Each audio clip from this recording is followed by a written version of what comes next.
अस्सलामुअलैकुम। पेशे खिदमत है इमरान रेहान सीरीज़ की आखिरी कहानी रेहान फांसी के तख्ते पर। सांप मिशकाली को गौर से देख रहा था। फिर मिशकाली के कानों में एक लड़की की धीमी आवाज़ आई। मिशकाली, जिस काले सांप को तुम देख रही हो ये मैं हूँ। मेरा नाम कौशल्या है। मैं मर चुकी हूँ। ये मेरी खोपड़ी है जिसको मैं तक रही थी। मैं मरने के बाद दूसरे जन्म में एक सांप की शक्ल में पैदा हुई हूँ। मुझ पर बड़ा जुल्म हुआ है। लड़की की आवाज़ खामोश हो गई। मिशकाली ने पूछा, तुम पर क्या जुल्म हुआ है? क्या तुम मुझे बताओगी? सांप ने कहा, मैं एक यतीम लड़की थी। मैं अपने बूढ़े ताया के साथ बम्बई शहर की एक गरीब बस्ती में रहती थी। मैं बड़ी जवान और सेहतमंद थी। एक रात हमारी झुग्गी में दो स्यापोश आए। उन्होंने मेरे बुढ़े ताया को गला घोंट कर मार दिया और मुझे उठाकर एक वीरान कोठी में ले गए।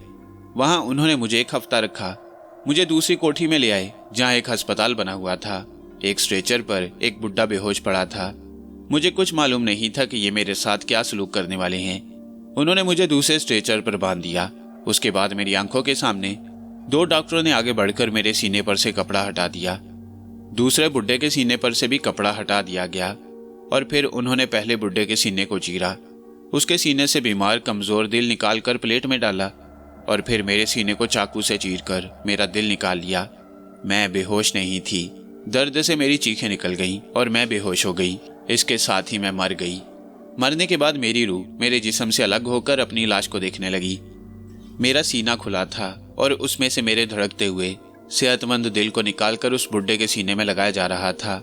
जब तक ये ऑपरेशन होता रहा मैं अपनी लाश के ऊपर फिजा में बुलंद ये सारी कार्रवाई देखती रही। मुझ में इतनी ताकत नहीं थी कि मैं अपने कातलों से अपने खून का बदला ले सकती। मैं उन्हें अपनी जगह से हिला भी नहीं सकती थी। इसके बाद वो लोग बुढ़े मरीज के सीने में मेरा दिल डालकर उसे दूसरे कमरे में ले गए और मेरी लाश को उन्होंने एक टब में डाल दिया जिसमें चूना और पानी भरा था। चूना पानी की वजह से उबल रहा था। मेरी लाश को उस टब में डाल दिया गया। देखते देखते मेरी लाश का सारा गोश्त हड्डियों से अलग हो गया। फिर स्यापोश डॉक्टरों ने मेरी हड्डियां वहां से निकालकर थैले में बंद की और इस बंगले में ले आए। यहाँ उन्होंने मेरी हड्डियों को इस संदूक में बंद कर दिया। मैं 2 दिन तक इस संदूक के गिर्द मुंडलाती रही क्योंकि अभी मेरे दूसरे जन्म का वक्त नहीं आया था। मुझे अभी तक मालूम नहीं था कि मेरा दूसरा जन्म किस शक्ल में होगा। तीसरे दिन मेरी रूह ने सांप की शक्ल इख्तियार कर ली और मैं इस संदूक में आ गई। आज इस बात को कई रोज हो गए हैं। तब से मैं हर रोज रात को इस संदूक में अपनी खोपड़ी के दर्शन करने आती हूँ।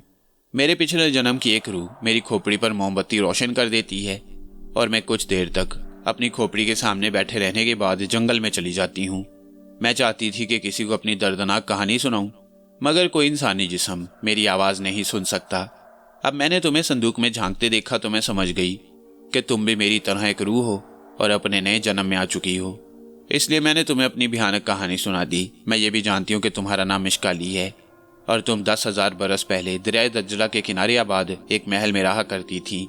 मिशकाली, मेरी मदद करो। मैं इन लोगों से बदला लेना चाहती हूँ जिन्होंने मेरे साथ ऐसा जालिमाना सलूक किया।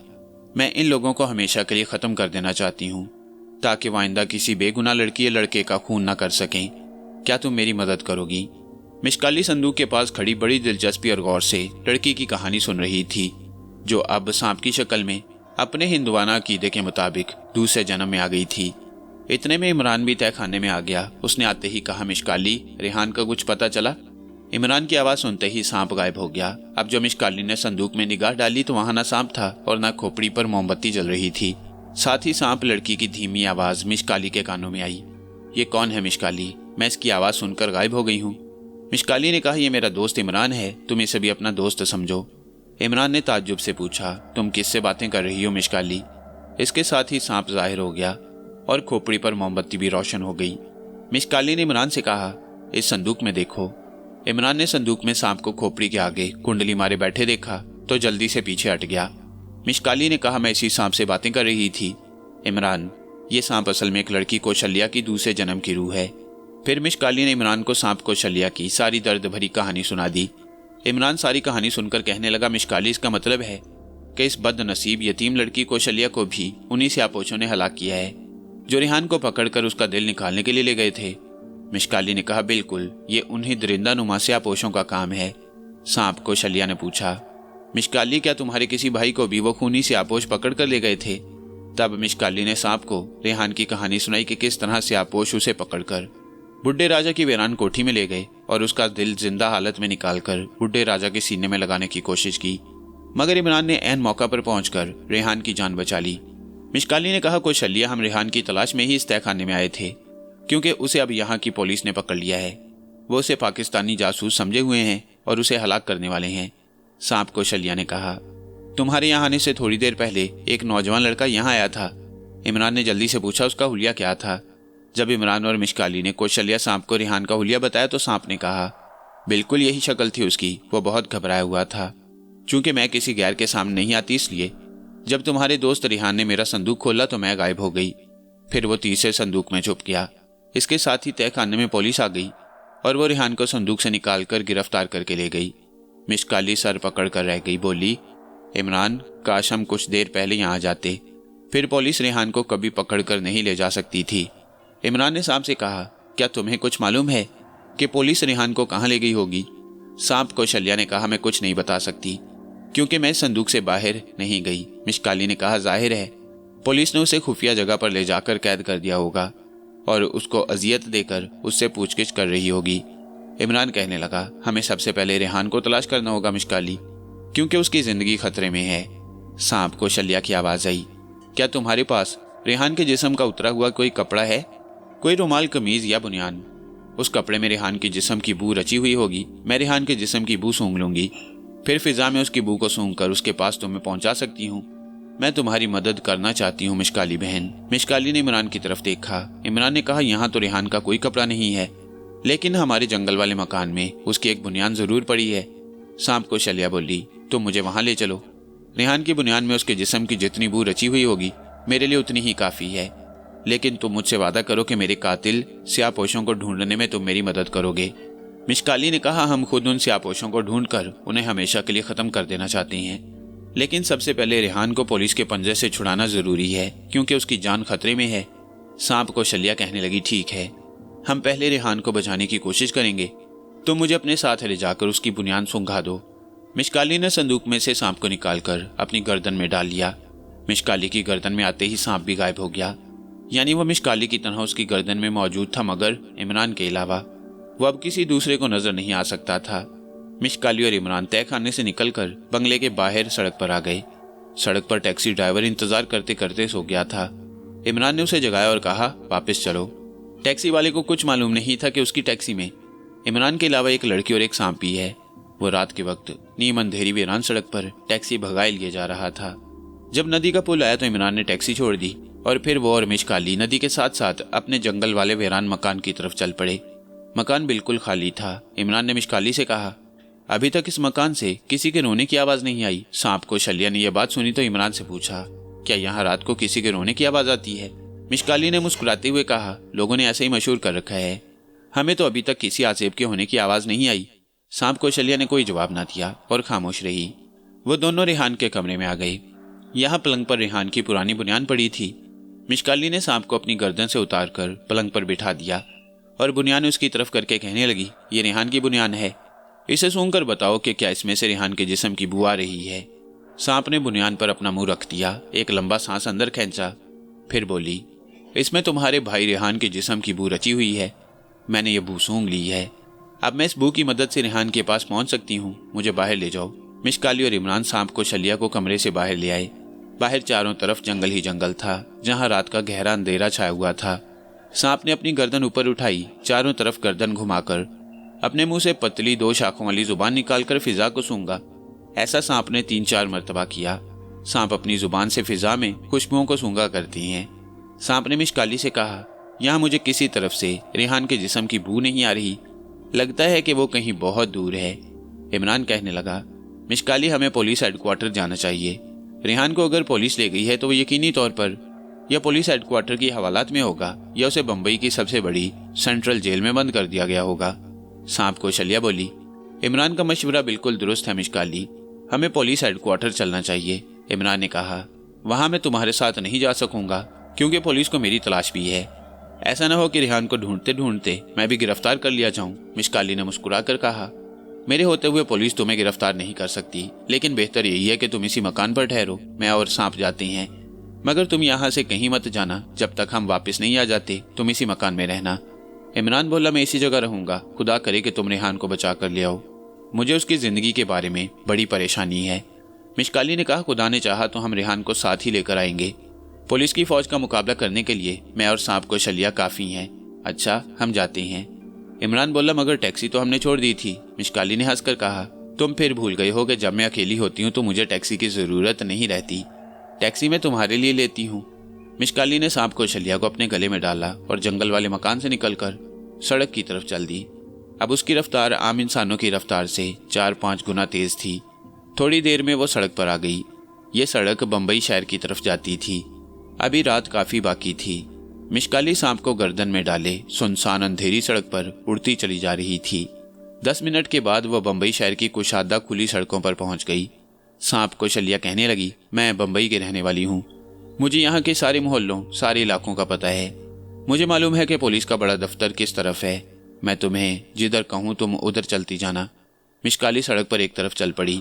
अब जिधर सांप को शलिया उसे कहती वो उसी तरफ को मुड़ जाती। बम्बई की बड़ी बड़ी सड़कों पर रोशनी हो रही थी, मगर रात गहरी होने की वजह से सड़कें सुनसान पड़ी थीं। एक जगह को शलिया सांप ने मिशकाली से कहा, वो सामने पुलिस की बड़ी इमारत है। मिशकाली ने निगाहें उठाकर देखा। सड़क के पार एक 2 मंजिला पुरानी इमारत में कहीं कहीं रोशनी हो रही थी। गेट के बाहर एक संतरी राइफल उठाए पहरा दे रहा था। मिशकाली सड़क पार करके करीब आई तो उसने इमारत के बाहर पुलिस हेडक्वार्टर का बोर्ड लगा हुआ देखा। मिशकाली ने सांप को शलिया को कहा, क्या तुम्हें यहाँ से रेहान की बू आ रही है? सांप ने कहा, मैं वही बू सूंघने की कोशिश कर रही हूँ, मगर मुझे रेहान के जिस्म की बू यहाँ बिल्कुल महसूस नहीं हो रही। मिशकाली ने कहा, इसका मतलब है कि रेहान पुलिस हेडक्वार्टर में नहीं है, वो लोग जरूर उसे किसी दूसरी जगह ले गई हैं। फिर भी मैं हवालात को एक नज़र देख लेना चाहती हूँ। सांप को शलिया बोली, मिशकाली तुम्हें मुझ पर एतबार करना चाहिए। अगर रेहान हवालात में होता तो सवाल ही नहीं पैदा होता था कि मुझे उसकी बू ना आती। मिशकाली ने कहा, मैं जानती हूँ, लेकिन एक नज़र देखने से कोई फर्क भी नहीं पड़ता, मुझे तो ये लोग देख ही नहीं सकते। ये कहकर मिशकाली पुलिस हेडक्वार्टर के गेट में से गुजरकर बरामदे में आ गई। सामने दफ्तर में एक हवालदार मेज के सामने बैठा ऊँघ रहा था। कोने में हवालात थी। हवालात के बाहर एक संतरी पहरा दे रहा था। मिशकाली ने करीब जाकर देखा। हवालात में सिर्फ एक मुजरिम सो रहा था। उसका मुंह खुला था। ये रेहान नहीं था। सांप को शलिया ने पूछा, क्या ये रेहान है? मिशकाली ने कहा, नहीं, ये रेहान नहीं है। सांप बोला, मैंने पहले नहीं कहा था कि अगर रेहान हवालात में होता तो मुझे दूर से उसकी बू आ जाती। मिशकाली सांप को शलिया को गर्दन में डाले पुलिस हेडक्वार्टर से बाहर आ गई। वो फुटपाथ पर खड़ी हो गई और सोचने लगी कि अब उसे किधर चलना चाहिए। सांप को शलिया ने कहा, मेरा ख्याल है कि हमें अब बम्बई की सेंट्रल जेल में चलकर रेहान को तलाश करना चाहिए। हो सकता है पुलिस ने उसे जेल में बंद कर रखा हो। मिशकाली ने पूछा, क्या तुम्हें सेंट्रल जेल का रास्ता मालूम है कौशल्या? सांप कौशल्या ने जवाब दिया, हाँ, मेरा मामू एक बार कैद हो गया था और मैं अपने ताया के साथ जेल में उससे मुलाकात करने गई थी, मगर जेल यहाँ से काफी दूर है। मिशकाली ने कहा, तुम मुझे रास्ता बताती जाना, दूरी की परवाह न करो, तुम्हें तो मालूम ही है कि मैं बहुत तेज चलती हूँ। सांप ने कहा, यह मैं भूल गई थी। ऐसा करो कि यहाँ से साथ वाली सड़क पर हो जाओ। जहाँ ये सड़क खत्म होगी वहाँ एक फवारे वाला चौक आएगा। उस चौक से बिल्कुल सीध में बड़ी सड़क सेंट्रल जेल को जाती है। मिशकाली साथ वाली सड़क पर घूम गई। वह बड़ी तेजी से चली जा रही थी। इमारतें गुजरती चली जा रही थी। जब वह सड़क खत्म हो गई तो फवारे वाला चौक आ गया। सांप को शलिया ने कहा, अब बिल्कुल सामने वाली सड़क पर चलो। ये सड़क काफी चौड़ी थी और इसकी दोनों जानिब बिजली के खंभों पर ट्यूब लाइटें लगी हुई थीं। सड़क रोशन थी। मिशकाली ने सड़क पर बरक रफ्तारी से रास्ता तय करना शुरू कर दिया। सेंट्रल जेल वहां से वाकई काफी दूर थी, मगर मिशकाली बड़ी जल्दी वहां पहुंच गई। जेल का बड़ा फाटक बंद था। बाहर संतरी पहरा दे रहा था। उसकी दीवार बहुत ऊंची थी। सांप को शलिया ने जुबान बार बार निकालकर रेहान की बू सूंघने की कोशिश शुरू कर दी। उसने मिशकाली से कहा, मिशकाली, अजीब बात है, मुझे यहाँ से भी रेहान के जिस्म की बू नहीं आ रही। मिशकाली ने मायूसी के साथ कहा, कौशल्या, कहीं तुमसे कोई गलती तो नहीं हो रही? कहीं ऐसा तो नहीं है कि रेहान यहाँ मौजूद हो और तुम्हें उसके जिस्म की बू ना आ रही हो? सांप ने अपनी गर्दन उठाकर मिशकाली को देखा और बोला, मिशकाली, मुझे हैरानी है कि तुम एक रूह होकर मुझसे ऐसी बातें कर रही हो। तुम्हें तो मालूम होना चाहिए कि हम रूहों के पास जो सबसे बड़ी ताकत होती है वो खुशबू सूंघने की होती है। मिशकाली ने कहा, लेकिन कौशल्या, तुम अब रूह नहीं हो, तुम्हारे ये दूसरा जन्म है और तुम एक सांप की शक्ल में जिंदा हो सकता है तुमसे कोई गलती हो रही हो। सांप कौशल्या ने कहा, पहली बात तो यह है कि मैं जिस्म में जरूर आ गई हूँ, लेकिन मेरे पास रूहानी ताकत भी है। उसी ताकत की वजह से मुझे अपने पिछले जन्म की सारी बातें याद हैं। वरना हिंदुओं में जो रूह दूसरे जन्म में आती है उसे अपने पहले जन्म की बातें याद नहीं रहती। दूसरी बात यह है कि मैंने सांप के जिस्म में जन्म लिया है और सांप की खुशबू सूंघने की ताकत बहुत ज्यादा होती है, इसलिए मुझ पर भरोसा करो, रेहान की बू सेंट्रल जेल से भी नहीं आ रही। मिशकाली कहने लगी, मैं तुम्हारी बातों को तस्लीम करती हूँ, लेकिन इसके बावजूद मैं जेल के अंदर जाकर देखूंगी। ये भी तो हो सकता है कि खुदा ना करे रेहान को पुलिस ने अजियतें दे देकर हलाक कर दिया हो। तुम एक मुर्दा जिस्म की बू तो नहीं सूंघ सकती। सांप को शल्या की आवाज आई। सांप मुर्दा जिस्म की बू भी सूंघ लेता है मिशकाली, लेकिन तुम अपना शक दूर कर लो, चलो सेंट्रल जेल के अंदर चलो। मिशकाली जेल के फाटक से अंदर आ गई। अब उसने जेल के अंदर जो बरामदे थे वहां जाकर एक एक कोठरी को देखना शुरू कर दिया। कोठरियों में कैदी सो रहे थे। ये काफी बड़ी जेल थी, मगर मिशकाली ने हर कोठरी में जाकर एक कैदी को देखा। यहाँ रेहान उसे कहीं नजर न आया। मिशकाली ने नाउमीदी के साथ कहा, कौशल्या तुमने ठीक कहा था, रेहान यहाँ भी नहीं है। सांप कौशल्या कहने लगी, मैंने तुम्हें कहा नहीं था कि अगर रेहान यहाँ होता तो मुझे उसके जिस्म की बू जरूर आ जाती। मिशकाली ने कहा, तुम्हारा क्या ख्याल है, उन लोगों ने रेहान को कहाँ रखा होगा? सांप कौशल्या कहने लगी, कैदियों को 2 ही जगहों पर रखा जाता है, या थाने के हवालात में या जेल में। तीसरी जगह कौन सी हो सकती है? मिशकाली कुछ सोचकर बोली, कहीं रेहान को वापस उसी जजीरे में तो नहीं ले गए?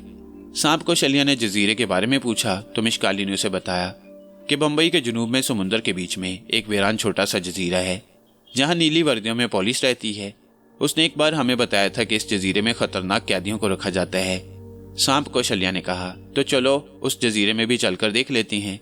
क्या तुम्हें उसका रास्ता आता है? मिशकाली कहने लगी, जुनूब की तरफ समुंदर में सफर करके देख लेती हैं, अगर वहां कोई जजीरा हुआ तो हमें नजर आ जाएगा। और मिशकाली ने जुनूब की तरफ चलना शुरू कर दिया। वो अब बड़ी तेजी से जा रही थी। वह सड़क से 10-15 फुट बुलंद होकर उड़ रही थी। आखिर एक जगह समुंदर आ गया। मिशकाली ने कहा, यहाँ से मैं समुंदर के ऊपर सफर करूंगी। और वह समुंदर की सतह से 10 फुट बुलंद होकर बड़ी तेजी से उड़ने लगी। 10-15 मिनट के बाद उन्हें दूर समुंदर में एक जगह रोशनी टिमटिमाती नजर आने लगी। सांप कौशल्या ने कहा, मेरा ख्याल है यही वो जजीरा है जिसका तुम जिक्र कर रही थी। हाँ, मिशकाली ने आहिस्ता से कहा। उसका रुख जजीरे की तरफ था। देखते देखते वो जजीरे में पहुंच गई। यहाँ उसने जजीरे का पूरा चक्कर लगाया। उसने सांप कौशल्या से पूछा, क्या तुम्हें रेहान की बू महसूस हो रही है कौशल्या? सांप ने कहा, मुझे अफसोस है मिशकाली कि रेहान की बू यहाँ नहीं है। अब मिशकाली सख्त नाउमीद हो गई। वह वेरान लाइट हाउस की तरफ आई तो सांप ने चौंक कर कहा, मिशकाली, इस मीनार से मुझे रेहान के जिस्म की बहुत ही धीमी धीमी खुशबू आ रही है। मिशकाली ने इतना सुना और वेरान लाइट हाउस के मीनार में दाखिल हो गई। मीनार की निचली कोठरी के पास आते ही सांप ने कहा, मिशकाली, रेहान की हल्की बू इस कोठरी से आती है। कोठरी खुली थी। मिशकाली जल्दी से अंदर दाखिल हो गई। कोठरी खाली पड़ी थी, वहां रेहान नहीं था।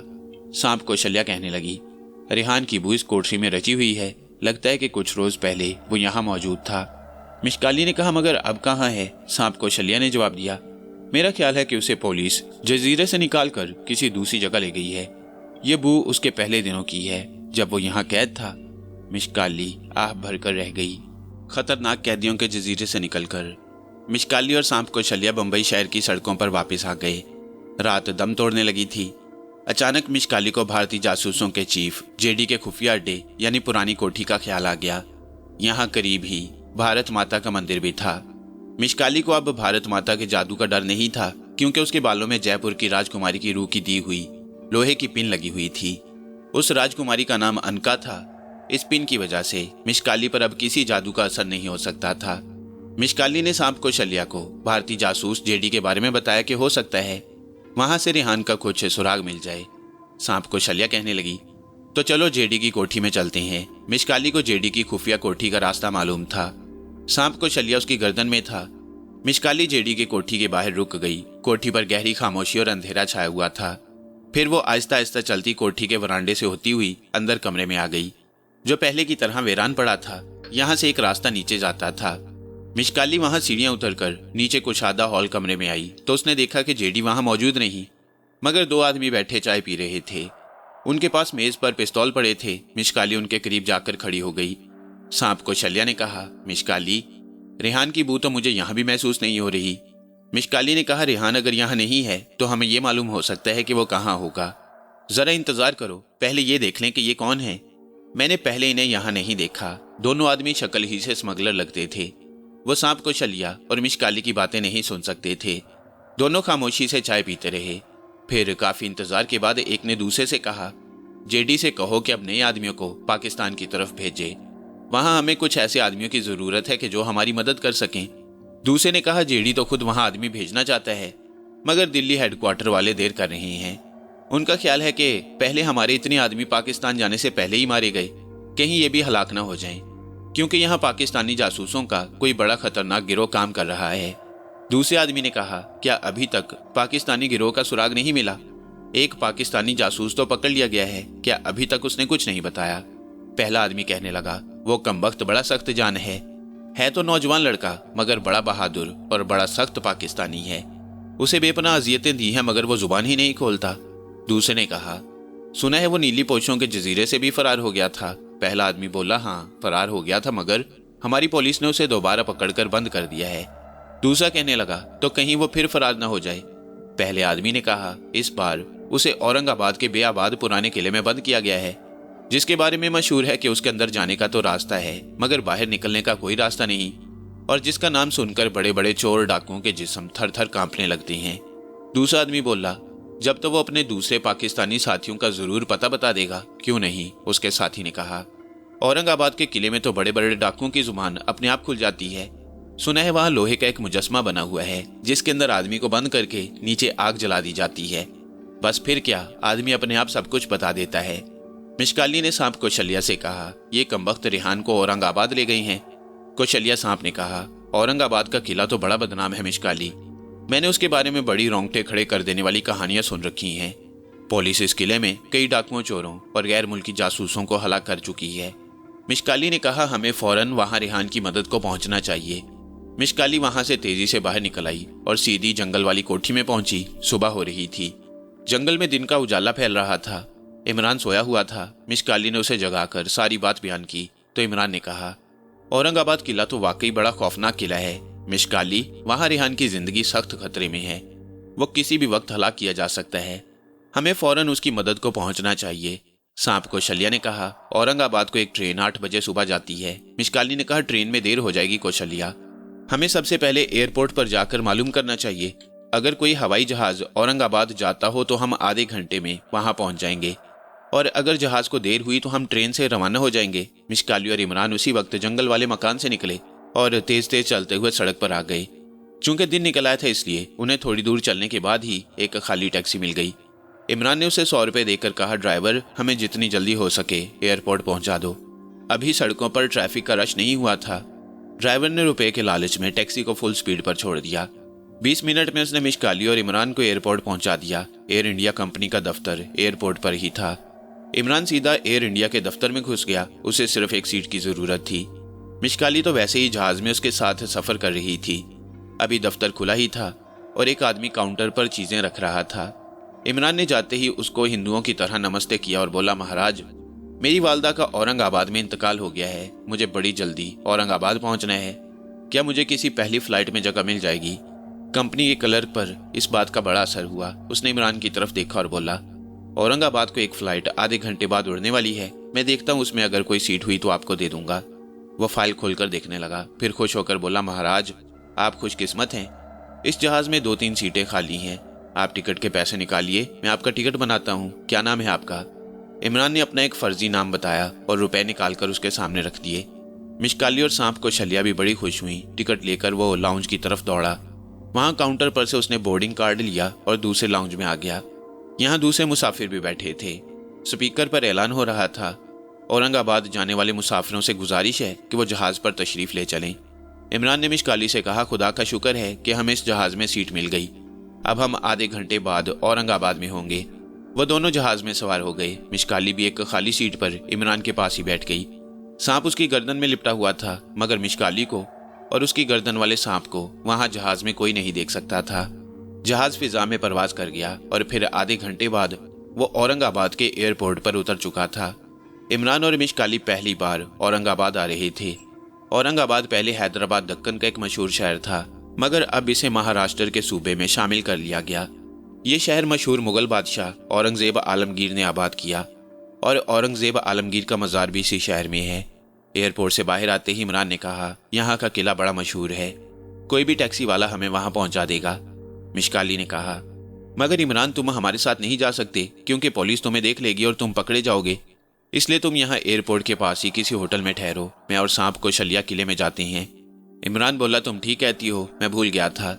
ये सामने होटल है, मैं वहाँ कमरा लेकर ठहर जाता हूँ। तुम मुझे यहाँ आकर तलाश कर लेना। तुम्हारे लिए मुझे होटल के कमरे में तलाश करना मुश्किल नहीं होगा। तुम फौरन किले की तरफ जाओ, देर ना करो। मिशकाली ने कहा, तुम हमें किले का रास्ता तो किसी से मालूम कर दो। हम तो किसी से बात नहीं कर सकती, ना कोई हमें देख सकता है। इमरान ने एक टैक्सी वाले से पूछा, क्यों भाई, औरंगाबाद का किला यहाँ से किस तरफ है? टैक्सी ड्राइवर ने कहा, गाड़ी में बैठ जाओ, वहाँ पहुँचा देता हूँ। इमरान ने कहा, मुझे अभी नहीं जाना, मैं सिर्फ किले का रास्ता मालूम करना चाहता हूँ। तुम बता दो, तुम्हारी मेहरबानी होगी। टैक्सी ड्राइवर ने इमरान को किले का रास्ता बताया तो मिशकाली ने उसे याद कर लिया। एक तरफ हटकर इमरान ने पूछा, अब तुम पहुंच जाओगी मिशकाली? मिशकाली ने कहा, हाँ, तुम होटल में जाओ। इसके साथ ही मिशकाली सांप को शलिया को गले में लपेटे औरंगाबाद के बदनाम किले की तरफ रवाना हो गई। ये किला शहर से बाहर वीरान मैदान में वाक़ था। ऊंची ऊंची काली दीवारों को देखकर ही दिल पर खौफ तारी होता। अचानक सांप को शलिया ने कहा, मिशकाली, मुझे रेहान के जिस्म की बू आने लगी है। मिशकाली बहुत खुश हुई, कहने लगी, बस अब रेहान के जिस्म की बू का पीछा करो, तुम जिधर कहोगी मैं उसी तरफ जाऊंगी। सांप को शलिया ने कहा, रेहान की बू सामने वाले गेट की तरफ से आ रही है, उसी तरफ चलो। मिशकाली किले के गेट की तरफ चली। किले का गेट बहुत बड़ा था, वो बंद था। सिर्फ नीचे एक छोटी खिड़की खुली थी जिसमें से गाड़ियां और घोड़े गुजर सकते थे। 2 सिपाही बाहर स्टेन करने लिए पहरा दे रहे थे, मगर मिशकाली को वो नहीं देख सकते थे। मिशकाली बड़े आराम से उन पहरेदारों के करीब से गुजरती हुई किले में दाखिल हो गई। आगे किले का सहन था। सांप को शलिया बता रही थी कि रेहान की भूख किधर से आ रही है। चुनाचे मिशकाली उधर को ही चली जा रही थी। वो एक मेहराबी दरवाजे में से गुजरकर ऊंची छत वाले कमरे में आ गई, जहां चारों तरफ फौजी पहरा दे रहे थे। सांप को शलिया ने कहा, मिशकाली, रेहान के जिस्म की बू इस कमरे के नीचे से आ रही है, कोई रास्ता नीचे जरूर जाता होगा। मिशकाली ने कोने में एक दरवाजा देखा जहां से नीचे जीना जाता था। वहां 2 सिपाही राइफलें उठाए खड़े थे, मगर मिशकाली उनके दरमियान से गुजर गई और उन्हें पता भी न चला। जीने से नीचे उतरी तो आगे एक सुरंग जैसा रास्ता था। यहाँ दोनों जानिब कोठरियां बनी हुई थीं, जिनके आगे सलाखों वाले दरवाजे लगे थे। उन कोठरियों में सूखे परेशान चेहरों वाले कैदी पड़े थे। सांप को शलिया ने कहा, रेहान की बू सामने की तरफ से आ रही है। मिशकाली सुरंग में आगे चलती गई। फिर आगे एक दरवाजा आ गया। उस दरवाजे पर भी एक सिपाही पहरा दे रहा था। अंदर बिजली की रोशनी थी। सांप ने कहा, मिशकाली, रेहान की बू अंदर से आ रही है। मिशकाली तेजी से दरवाजे में से निकलकर दूसरी तरफ गई तो जो मंजर उसने देखा उसको देखकर मिशकाली के हाथों के तोते उड़ गए। ये फांसी घर था। कमरे के दरमियान ऊंचे चबूतरे पर फांसी का तख्ता लगा था। तख्ते पर रेहान इस हालत में खड़ा था कि उसकी गर्दन में फांसी का फंदा डाल दिया गया था और जल्लाद उसके मुंह पर काली टोपी पहना रहा था। रेहान के चेहरे पर मौत की दहशत की बजाय अजीब किस्म का नूर था। ये नूर उन लोगों के चेहरों पर अपने आप आ जाता है जो अपने वतन के लिए जान कुर्बान कर रहे हों। एक तरफ पुलिस ऑफिसर और इंस्पेक्टर ठाकरे और 2 सिपाही मौजूद थे। इंस्पेक्टर ठाकरे ने कहा, अगर अब भी तुम हमें अपने पाकिस्तानी साथियों के नाम पते बता दो तो तुम्हारी जान बख्शी हो सकती है। रेहान ने पाकिस्तान जिंदाबाद का नारा बुलंद किया और कहा, मैं अपने वतन से गद्दारी नहीं कर सकता। तब रेहान की निगाह मिशकाली पर पड़ी। मिशकाली ने हाथ बढ़ाकर कहा, रेहान, बोलो नहीं, खामोश रहो। क्योंकि मिशकाली जानती थी कि रेहान की आवाज़ पुलिस वाले सुन लेंगे, जबकि मिशकाली की आवाज़ वो नहीं सुन सकेंगे। रेहान खामोश रहा। मिशकाली ने सांप को शलिया को गर्दन से उतारते हुए कहा, कुशलिया, ये हमारा साथी रेहान है, इसकी जान बचानी है। मैं जल्लाद की खबर लेती हूँ, तुम बाकी सिपाहियों और पुलिस इंस्पेक्टर को संभालो। सांप को शलिया ने कहा, अब ये एक को अगली दुनिया में पहुंचाती हूँ। सांप उछलकर नीचे फरज पर आ गया। मिशकाली फांसी के तख्ते की तरफ लपकी। जल्लाद उस वक्त तक रेहान के चेहरे को काली टोपी से ढांप चुका था और पुलिस इंस्पेक्टर ठाकरे के इशारे का मुंतजिर था कि वो रुमाल का इशारा करे और जल्लाद लीवर गिराकर रेहान को फांसी पर लटका दे। पुलिस इंस्पेक्टर ठाकरे ने सफेद रुमाल निकाल लिया। वो उसे हिलाने ही वाला था कि सांप को शलिया ने उछलकर उसकी गर्दन पर डस दिया। गर्दन पर सांप ने इसलिए डसा था कि गर्दन पर डसने से जहर बड़ी तेजी से दिमाग में पहुंचकर इंसान को फौरन हलाक कर डालता है। इंस्पेक्टर ठाकरे को सांप नजर तो ना आया, मगर उसे अपनी गर्दन पर ऐसी तकलीफ हुई जैसे किसी चूंटी ने काटा हो। वह दूसरे हाथ से गर्दन को सहलाने लगा। अचानक उसका जिस्म कांपा और वो धड़ाम से फर्श पर गिर पड़ा। दूसरी तरफ मिशकाली ने फांसी के तख्ते पर जाते ही जल्लाद को चबूतरे पर से जोर से धक्का दिया और वह लुढ़कता हुआ चबूतरे से नीचे गिरा। सांप को शलिया ने फौरन जल्लाद को भी डस लिया। वहां सिपाही परेशान होकर इधर उधर भागे कि उनको क्या हो गया, क्योंकि उन्हें ना मिशकाली नजर आ रही थी और ना ही सांप दिखाई दे रहा था। मगर सांप और मिशकाली ने उन्हें भागने की मोहलत ही ना दी। मिशकाली ने 2 सिपाहियों की गर्दनों पर राइफलों के दस्ते मारकर उन्हें गिरा दिया और सांप ने पहरे पर खड़े सिपाही को काटा और वो भी गिरते ही मर गया। जिन जिनको सांप कौशल्या ने डसा था उनके मुंह और नाक से सब्ज खून बहने लगा और जिस्म सांप के जहर की वजह से फूलना शुरू हो गया। रेहान भी इतनी देर में गले में से फांसी का फंदा निकालकर नीचे आ गया। उसने मिशकाली से कहा, बाहर बड़ा पहरा है मिशकाली, हमें सोच समझकर बाहर जाना होगा। मगर इन लोगों के मुंह और नाक से खून क्यों बह रहा है? रेहान को सांप कौशल्या नजर नहीं आ रही थी। मिशकाली ने कहा, यह कौशल्या का कारनामा है रेहान, जो सांप है। उसकी कहानी तुम्हें बाद में सुनाऊंगी, अभी यहां से भागो मगर ठहरो। तुम इनमें से एक सिपाही की वर्दी पहन लो। फांसी घर में जितने सिपाही थे उन सबकी लाशें पड़ी थीं।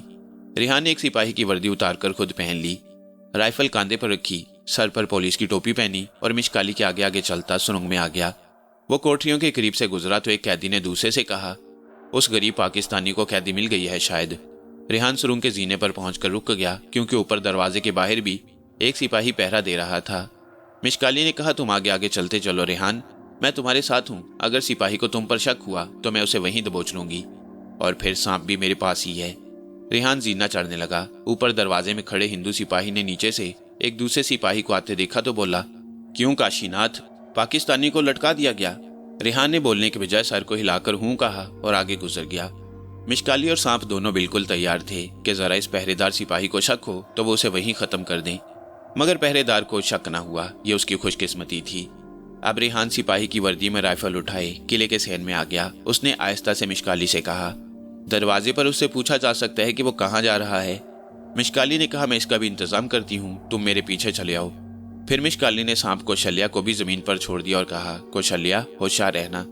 ये कहकर मिशकाली आगे आगे चलती किले के बड़े फाटक पर आ गई, जिसका छोटा दरवाजा खुला था और बाहर 2 सिपाही स्टेन गन लिए पहरा दे रहे थे। रेहान अभी पीछे ही था कि मिशकाली और सांप कौशल्या फाटक से बाहर निकलकर दोनों पहरेदार सिपाहियों के पास आ गई। मिशकाली ने सांप कौशल्या से कहा, कौशल्या मेरा ख्याल है इनको भी खत्म कर दो, ये रेहान को जरूर रोक लेंगे। सांप कौशल्या पहले ही तैयार थी। वो रेंगती हुई सिपाहियों की तरफ बढ़ी। दोनों पहरेदार सिपाही स्टेन गन्ने लटकाए एक जगह टेंशन होकर खड़े थे कि अचानक एक सिपाही ने अपनी गर्दन पर हाथ मारकर कहा, ये चूंटी कहाँ से आ गई मेरी गर्दन पर? ये लफ्ज अभी उसके मुंह से निकले ही थे कि सांप के जहर ने उसके दिमाग को खत्म कर दिया, क्योंकि सांप कौशल्या ने उसकी गर्दन पर डसा था। दूसरा सिपाही घबराकर उसे पकड़ने के लिए झुका ही था कि सांप ने उसे भी डस दिया और वो भी उसके ऊपर गिर पड़ा। किले के फाटक के इर्द गिर्द वहां कोई और सिपाही नहीं था। मिशकाली ने रेहान को आवाज दी कि बाहर आ जाओ। रेहान ने दोनों सिपाहियों को गिरते देख लिया था। वो तेजी से बाहर की तरफ दौड़ा। अब वो किले से बाहर आते ही एक तरफ भागने लगा जिधर पुलिस की 2 गाड़ियां खड़ी थीं। उसने भागते भागते मिशकाली से कहा, हम एक गाड़ी ले जाएंगे। ये एक पुलिस की वैगन थी। मिशकाली वैगन में बैठ गई। रेहान ने अगली सीट पर बैठते ही गाड़ी स्टार्ट की और उसे तेजी से वहां से निकालकर शहर की तरफ जाने वाली सड़क पर ले आया। उसने वैगन को फुल स्पीड पर छोड़ दिया। मिशकाली ने कहा, इमरान एयरपोर्ट के होटल में इंतजार कर रहा है। रेहान बोला, बड़ी खुशी की बात है कि इमरान भी तुम्हारे साथ आ गया है, मगर मैं गाड़ी एयरपोर्ट की तरफ ले गया तो वहां पकड़ लिया जाऊंगा, क्योंकि अब तक किले में मेरे फरार का सबको पता चल गया होगा। मिशकाली ने कहा, तो फिर किसी दूसरी जगह चलो। सांप कौशल्या कहने लगी, बादशाह औरंगजेब के मकबरे की तरफ चलो, वो यहाँ से जनूब की तरफ एक टीले के पीछे है। रेहान को पहली बार सांप कौशल्या की लड़की जैसी आवाज आई। इसकी वजह यह थी कि सांप कौशल्या ने एक खास तिलिस्म के जरिए रेहान के कान अपनी आवाज और अपने चेहरे के लिए उसकी आंखें खोल दी थीं। रेहान का ध्यान सामने सड़क पर था। अभी उसने सांप को नहीं देखा था जो मिशकाली की गर्दन में लटक रहा था। रेहान ने कौशल्या की आवाज सुनकर मिशकाली से कहा, यह किसकी आवाज है मिशकाली? ये तुम्हारी आवाज नहीं हो सकती। मिशकाली पहले तो हैरान हुई कि रेहान ने कौशल्या की आवाज कैसे सुन ली। उसकी हैरानी दूर करने के लिए सांप कौशल्या ने मिशकाली से कहा, मैंने रेहान पर अपनी आवाज और शक्ल खुद जाहिर कर दी है। मिशकाली बोली, ये तुमने अच्छा किया, क्योंकि अब तुम्हारा हमारे हमरा काफी साथ रहेगा। फिर उसने रेहान से कहा, रेहान ये हमारी दोस्त कौशल्या की आवाज थी। रेहान ने गर्दन घुमाकर पीछे देखा तो उसे पहली बार मिशकाली की गर्दन में काला सांप नजर आया। उसने पूछा, ये सांप तुमने गर्दन में क्यों डाल रखा है? मिशकाली ने मुस्कुराकर कहा, यही तो कौशल्या है जो सांप के जन्म में पैदा हुई है और इसने तमाम सिपाहियों को डसकर हलाक किया था। रेहान बोला, यकीन नहीं आता, मगर हमारे साथ ऐसे ऐसे हैरतनाक वाकयात हो रहे हैं कि अब यकीन करना ही पड़ रहा है। सांप कौशल्या ने कहा, रेहान भाई, जब तुम गैराज के तहखाने में आए थे और तुमने संदूक खोला था तो मैं वहां मौजूद थी, मगर मैंने अपने आप को तुमसे गायब कर लिया था। मिशकाली बोली, ये सारी बातें बाद में होंगी, अभी तुम औरंगजेब बादशाह के मकबरे में चलो। रेहान पुलिस की वैगन को लेकर औरंगजेब बादशाह के मकबरे के बाहर पहुंच गया। मिशकाली वैगन से बाहर निकल आई। रेहान ने कहा, मैं इस वैगन को किसी जगह ठिकाने लगाकर अभी उसी मकबरे में आता हूँ। मिशकाली ने कहा, तुम गाड़ी को ठिकाने लगा कर आओ, मैं एयरपोर्ट वाले होटल से इमरान को लेकर यहाँ पहुँचती हूँ। बिल्कुल ठीक है। ये कहकर रेहान वैगन लेकर दरिया की तरफ चला गया और मिशकाली एयरपोर्ट की तरफ रवाना हो गई। मकबरे से काफी दूर टीलों के दरमियान बहुत नीचे खड्ड में एक छोटा सा दरिया बह रहा था। रेहान ने वैगन खड़ी कर दी और फिर उसे नीचे खड्ड में धकेल दिया। वैगन में लुढ़खनियां खाती नीचे खड्ड में जाकर गिरी और गिरते ही उसको आग लग गई। रेहान इस काम से फारिग होकर वापस औरंगजेब के मकबरे की तरफ चल पड़ा। वो चूंकि अभी तक पुलिस की वर्दी में था और राइफल उसके पास थी, इसलिए किसी ने उस पर शक न किया। रेहान जब मकबरे में आया तो मिशकाली अभी इमरान को लेकर वहां नहीं पहुंची थी। रेहान मकबरे के पीछे बाग में एक झाड़ी के पीछे बैठ गया और मिशकाली की वापसी का इंतजार करने लगा। दूसरी तरफ मिशकाली एयरपोर्ट के सामने वाले होटल में आई और उसने होटल के कमरों में घूम फिर कर इमरान को तलाश किया। आखिर एक कमरे में इमरान उसे मिल गया। मिशकाली ने इमरान को देखते ही खुश होकर कहा, इमरान, रेहान को हम बचा कर ले आए हैं। इमरान बेहद खुश हुआ और जब मिशकाली ने उसे बताया कि किले में पुलिस रेहान को फांसी पर लटकाने वाली थी तो इमरान का मुंह खुले का खुला रह गया। मिशकाली ने कहा, इमरान, अगर हम जरा लेट हो जाते तो फिर हमें रेहान की लाश भी न मिलती। इमरान बोला, तुम दोनों ने वाकई बड़ा कारनामा अंजाम दिया है। मैं बहन को शल्या का भी शुक्रिया अदा करना चाहता हूँ, मगर रेहान कहाँ है?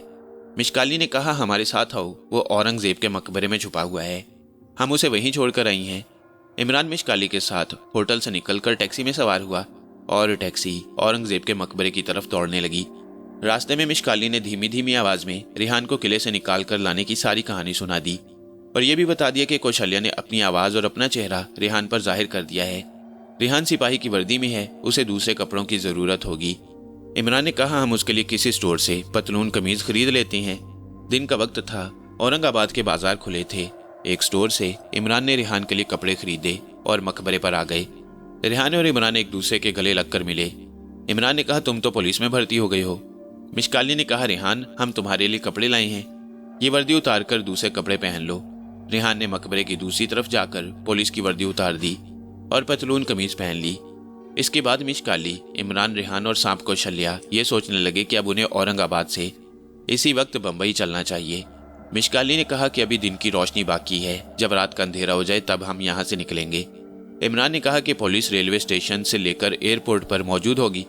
रेहान ने मशवरा दिया कि हमें जंगल के रास्ते यहाँ से आगे किसी शहर में जाकर फिर वहां से रेल पकड़कर बंबई की तरफ रवाना हो जाना चाहिए। इस तजवीज को सबने मंजूर किया और वो रात पड़ने का इंतजार करने लगे। जब रात का अंधेरा छाने लगा तो इमरान ने कहा, अब हमें यहाँ से निकल जाना चाहिए। सांप कौशल्या कहने लगी, हम अगर मकबरे के पीछे जंगल में से गुजरेंगे तो आगे एक खुला मैदान आ जाएगा, फिर पहाड़ियाँ आती हैं और उन पहाड़ियों की दूसरी तरफ रत्नापुर का शहर है, वहाँ रेलवे स्टेशन भी है, हम रात को वहाँ से ट्रेन पकड़ सकते हैं। रेहान ने कहा, क्या हम ट्रेन के वक्त रत्नापुर के स्टेशन पर पहुँच जाएंगे? सांप कौशल्या बोली, ये फासला ज्यादा नहीं है, अगर हम बगैर रुके चलते रहे तो 2 घंटों में रत्नापुर पहुंच जाएंगे। मिशकाली और इमरान ने कहा कि यही तजवीज ठीक है। चुनाचे वो मकबरे की पिछली तरफ से नीचे ढलान पर से उतरे और जंगल में दाखिल हो गए। ये जंगल ज्यादा घना नहीं था, वो तीनों जंगल के अंधेरे में चलते गए। सांप कौशल्या मिशकाली की गर्दन में लिपटी हुई थी। चलते चलते आखिर वो जंगल से बाहर निकल आए। आगे वाकई एक खुला मैदान आ गया। सितारों की रोशनी में मैदान में उगी हुई झाड़ियां दूर तक नजर आ रही थीं। ये मैदान काफी लंबा था और वो 1.5 घंटे तक चलते रहे। इसके बाद उन्हें दूर से रत्नापुर रेलवे स्टेशन के सिग्नल की सुरख बत्ती नजर आई। मिशकाली ने कहा, कौशल्या, क्या यही रत्नापुर रेलवे स्टेशन है? कौशल्या सांप ने कहा, हाँ मिशकाली बहन, मैं एक बार यहाँ अपने ताया के साथ आई थी, यही रत्नापुर है। रेहान कहने लगा, अभी आधी रात नहीं हुई, मेरा ख्याल है कि हम बंबई वाली ट्रेन पकड़ लेंगे। इमरान ने किसी कदर तशवीश के साथ कहा, मुझे खतरा लग रहा है, पुलिस रेलवे स्टेशन पर रेहान को जरूर तलाश करती फिर रही होगी। मिशकाली ने कहा, तो फिर तुम्हारे ख्याल में हमें क्या करना चाहिए? इमरान बोला, मेरा मशवरा तो ये है कि हमें ट्रेन में सवार होने की बजाय सड़क पर जाकर कोई ट्रक वगैरह पकड़ना चाहिए जो बंबई की तरफ जा रहा हो। रेहान ने कहा, इमरान का मशवरा दुरुस्त है मिशकाली, रेलवे स्टेशन पर पुलिस जरूर मौजूद होगी। इस पर सांप कौशल्या ने कहा, तो फिर स्टेशन की तरफ जाने की बजाय इसी जगह खेतों से सड़क की तरफ हो जाती हैं। वो जो सामने दरख्तों की स्याही नजर आ रही है उसके नीचे सड़क है। उन्होंने वहीं से अपना रास्ता तब्दील कर लिया और खेतों से गुजरते बंबई को जाने वाली सड़क पर आ गए। मिश्काली ने इमरान और रेहान को दरख्तों के पीछे ही रहने को कहा और खुद सड़क पर आकर खड़ी हो गई। जब उसे दूर से एक गाड़ी की रोशनी सड़क पर दिखाई दी तो उसने इमरान को आकर कहा, कोई ट्रक वगैरह आ रहा है इमरान। इमरान ने रेहान को वहीं छुपे रहने का इशारा किया और खुद मिश्काली के साथ सड़क पर आ गया। ट्रक की रोशनी करीब आ रही थी। इमरान सड़क के दरमियान दोनों बाजू फैलाकर खड़ा हो गया। ट्रक का ड्राइवर कोई मुसलमान था क्योंकि उसने लाल टोपी पहनी हुई थी। इमरान ने उसे सलाम किया तो ड्राइवर ने वालेकुम सलाम कहकर पूछा, क्यों भाई, तुम्हें क्या तकलीफ है कि सड़क रोक कर खड़े हो? इमरान ने कहा, भाई मैं मुसलमान हूँ, मेरा छोटा भाई बीमार है, तुम्हारी मेहरबानी होगी हमें लिफ्ट दे दो। मुसलमान ड्राइवर ने कहा, तुम्हारा भाई कहाँ है, मुझे तो कहीं नजर नहीं आ रहा।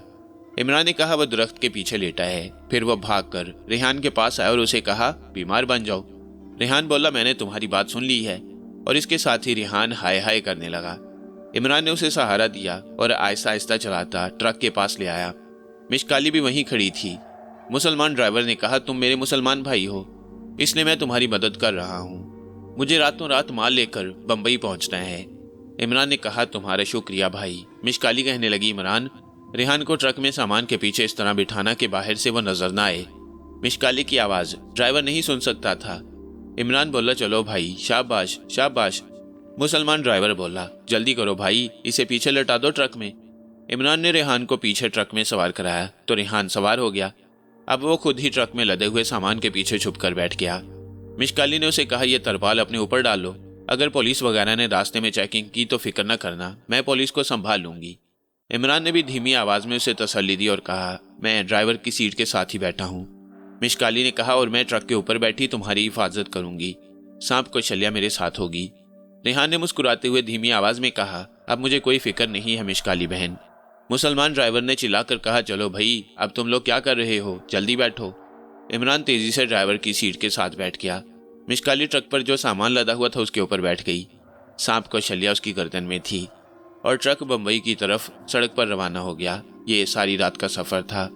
ट्रक रत्नापुर रेलवे स्टेशन के सामने से गुजर गया। कुछ दूर आगे जाकर पुलिस के एक सिपाही ने ट्रक को रोक लिया। मिश्काली और इमरान होशियार हो गए। पुलिस कांस्टेबल ने ड्राइवर से पूछा, ट्रक में क्या है, इसकी तलाशी लूंगा। मुसलमान ड्राइवर ने जेब से 10 रुपए का नोट निकालकर पुलिस कांस्टेबल की मुट्ठी में थमा दिया। पुलिस कांस्टेबल ने हाथ के इशारे से कहा, निकल जाओ, और ड्राइवर ट्रक को लेकर आगे निकल गया। उसने बाहर थूक कर कहा, ये साले महाराष्ट्र के पुलिस वाले बड़ी रिश्वत खाते हैं। इमरान ने कहा, भाई तुम इसे तलाशी ले लेने देते, ख्वामखा तुमने 10 रुपए खर्च किए। मुसलमान ड्राइवर ने इसका कोई जवाब न दिया। इमरान को कुछ शक सा हुआ कि ट्रक में कोई ऐसा माल लदा हुआ है जो कानूनी एतबार से जायज नहीं, हो सकता है ये स्मगलिंग का सामान हो। मगर इमरान ने सोचा कि मुझे इससे क्या, हमें तो बंबई पहुंचना है और बस। ट्रक रात के अंधेरे में खुली सड़क पर पूरी रफ्तार से चला जा रहा था। मुसलमान ड्राइवर ने इमरान से बातें शुरू कर दी। इमरान यूं ही उससे इधर उधर की बातें करता रहा। उसने ड्राइवर को यही बताया कि वो और उसका भाई बंबई की एक मार्केट में मुलाजमत करते हैं और शहर के एक मकान में अपने माँ बाप के पास रहते हैं। आधी रात के वक्त ट्रक एक दरिया के पुल पर पहुंचा तो वहां पुलिस के 4 कांस्टेबल खड़े थे। उन्होंने ट्रक को रुकने का इशारा किया। इमरान ने ड्राइवर से कहा, मत रोको, मगर ड्राइवर ने कहा कि देखते नहीं, इनके पास राइफलें हैं, वो फायरिंग कर देंगे, और ड्राइवर ने ट्रक रोक दिया। ड्राइवर असल में कांस्टेबलों को रिश्वत देना चाहता था। शायद वो यही तरीका हमेशा इस्तेमाल करता रहा था, मगर उसे मालूम नहीं था कि यह सिक्योरिटी पुलिस थी और इसे एक मफरूर पाकिस्तानी जासूस की तलाश थी। मिश्काली भी ट्रक के ऊपर बैठी ये सब कुछ देख रही थी और वो सांप को शल्या के साथ हमला करने को बिल्कुल तैयार थी। ड्राइवर जल्दी से उतरकर एक कांस्टेबल को एक तरफ ले गया और उसे रिश्वत देने की कोशिश की। कांस्टेबल ने दूसरे सिपाहियों से कहा, देखो ये मुझे रिश्वत दे रहा है, इसका मतलब है कि पाकिस्तानी जासूस जरूर इसने ट्रक में छुपाया हुआ है, इसके ट्रक का सारा सामान नीचे उतार लो। ड्राइवर हक्का बक्का रह गया, बोला, महाराज मेरा किसी पाकिस्तानी जासूस से कोई ताल्लुक नहीं है। दूसरे सिपाही ने कहा, तुम्हारे ट्रक में कौन बैठा है? ड्राइवर ने अपनी तरफ से सच बोलते हुए कह दिया कि ट्रक में एक आदमी लेटा है जो बहुत बीमार है। सिपाही ने कहा, उसे नीचे उतारो, वही पाकिस्तानी जासूस होगा। अब इमरान बाहर निकल आया, ऊपर से मिश्काली भी नीचे आ गई। इमरान ने सिपाहियों से कहा, मेरा भाई बीमार है, वो बेहोश पड़ा है। कांस्टेबल बोला, उसे नीचे उतारो, जल्दी करो, नहीं तो तुम्हें भी हथकड़ी लगा देंगे। 2 सिपाही ट्रक के पीछे की तरफ तलाशी लेने गए। रेहान भी ट्रक में छुपा ये सब कुछ सुन रहा था। सांप को शल्या मिश्काली के हाथ से उछलकर सड़क पर आ चुकी थी। मिश्काली ने पीछे आकर एक कांस्टेबल की राइफल उससे छीन ली। सिपाही ने हैरान होकर इधर उधर देखा। मिशकाली ने दूसरे कांस्टेबल के सर पर पूरी ताकत से राइफल का दस्ता मारा। वो चकरा कर गिरा। पहला कांस्टेबल भागा, उसे सांप ने डस लिया, वो भी गिर पड़ा। देखते देखते सांप कौशल्या ने बाकी 2 सिपाहियों को भी डसकर वहीं हलाक कर दिया। 1 मिनट के अंदर अंदर सड़क पर 4 सिपाहियों की लाशें पड़ी थीं। ड्राइवर थर थर कांप रहा था कि ये सब क्या हो रहा है। आदमी मर रहे थे और मारने वाला नजर नहीं आ रहा था। इमरान ने उसे कहा, जल्दी से निकल चलो। ड्राइवर ट्रक में बैठा और पूरी स्पीड से सड़क पर भगाने लगा। काफी दूर निकल आने के बाद उसने सहमी हुई आवाज में पूछा, भाई तुम असल में कौन हो? इमरान ने कहा, तुम ना ही पूछो तो बेहतर है, बस किसी तरह हमें बंबई पहुंचा दो। ड्राइवर दिल में यही समझे बैठा था कि ये दोनों कोई जिन भूत हैं। वो डर गया।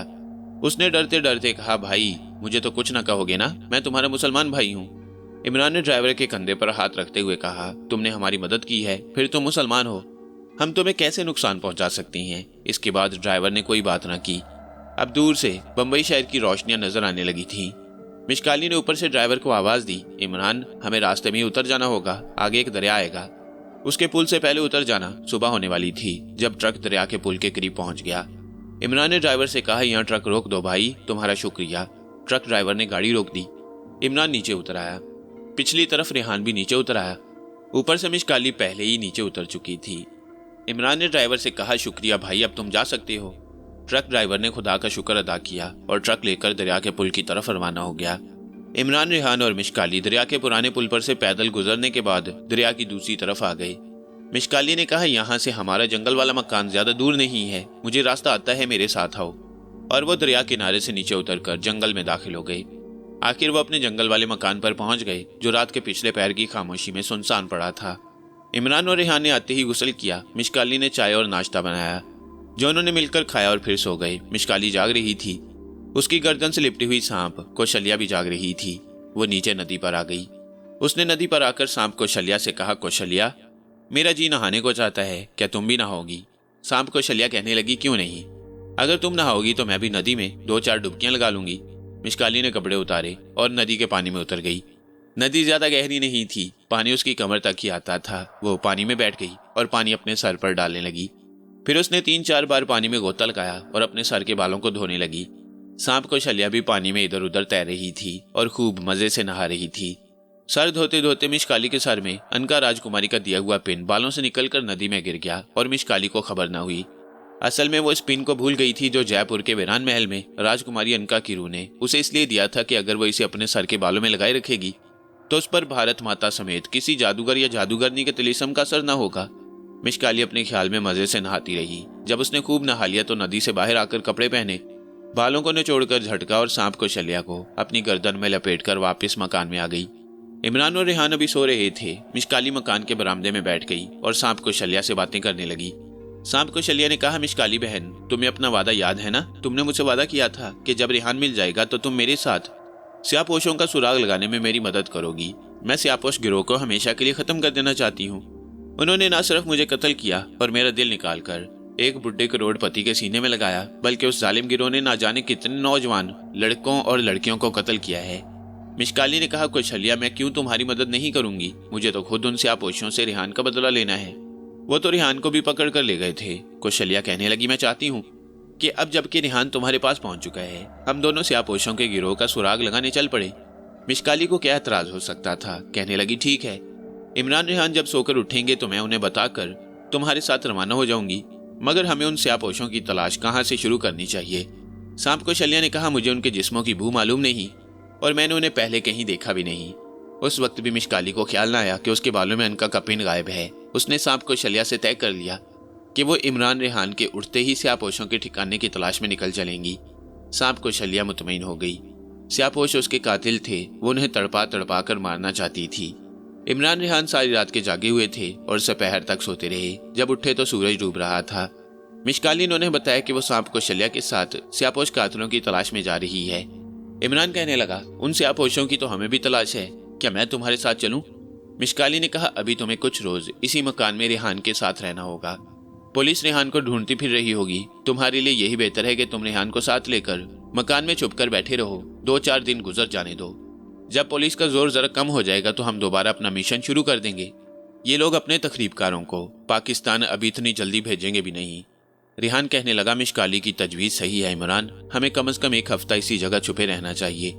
इमरान ने मिशकाली से पूछा, लेकिन तुम स्यापोशों को कहाँ तलाश करोगी? मिशकाली ने कहा, मेरा ख्याल सबसे पहले पुराने मंदिर में जाने का है, वहां मैंने 2 स्यापोशों को सबसे पहले देखा था। इमरान रेहान ने मिशकाली को ताकीद की कि वो अपना ख्याल रखे। उनको भी ख्याल न है कि मिशकाली को भारत माता के तिलिस्म से खबरदार रहने के लिए कहें।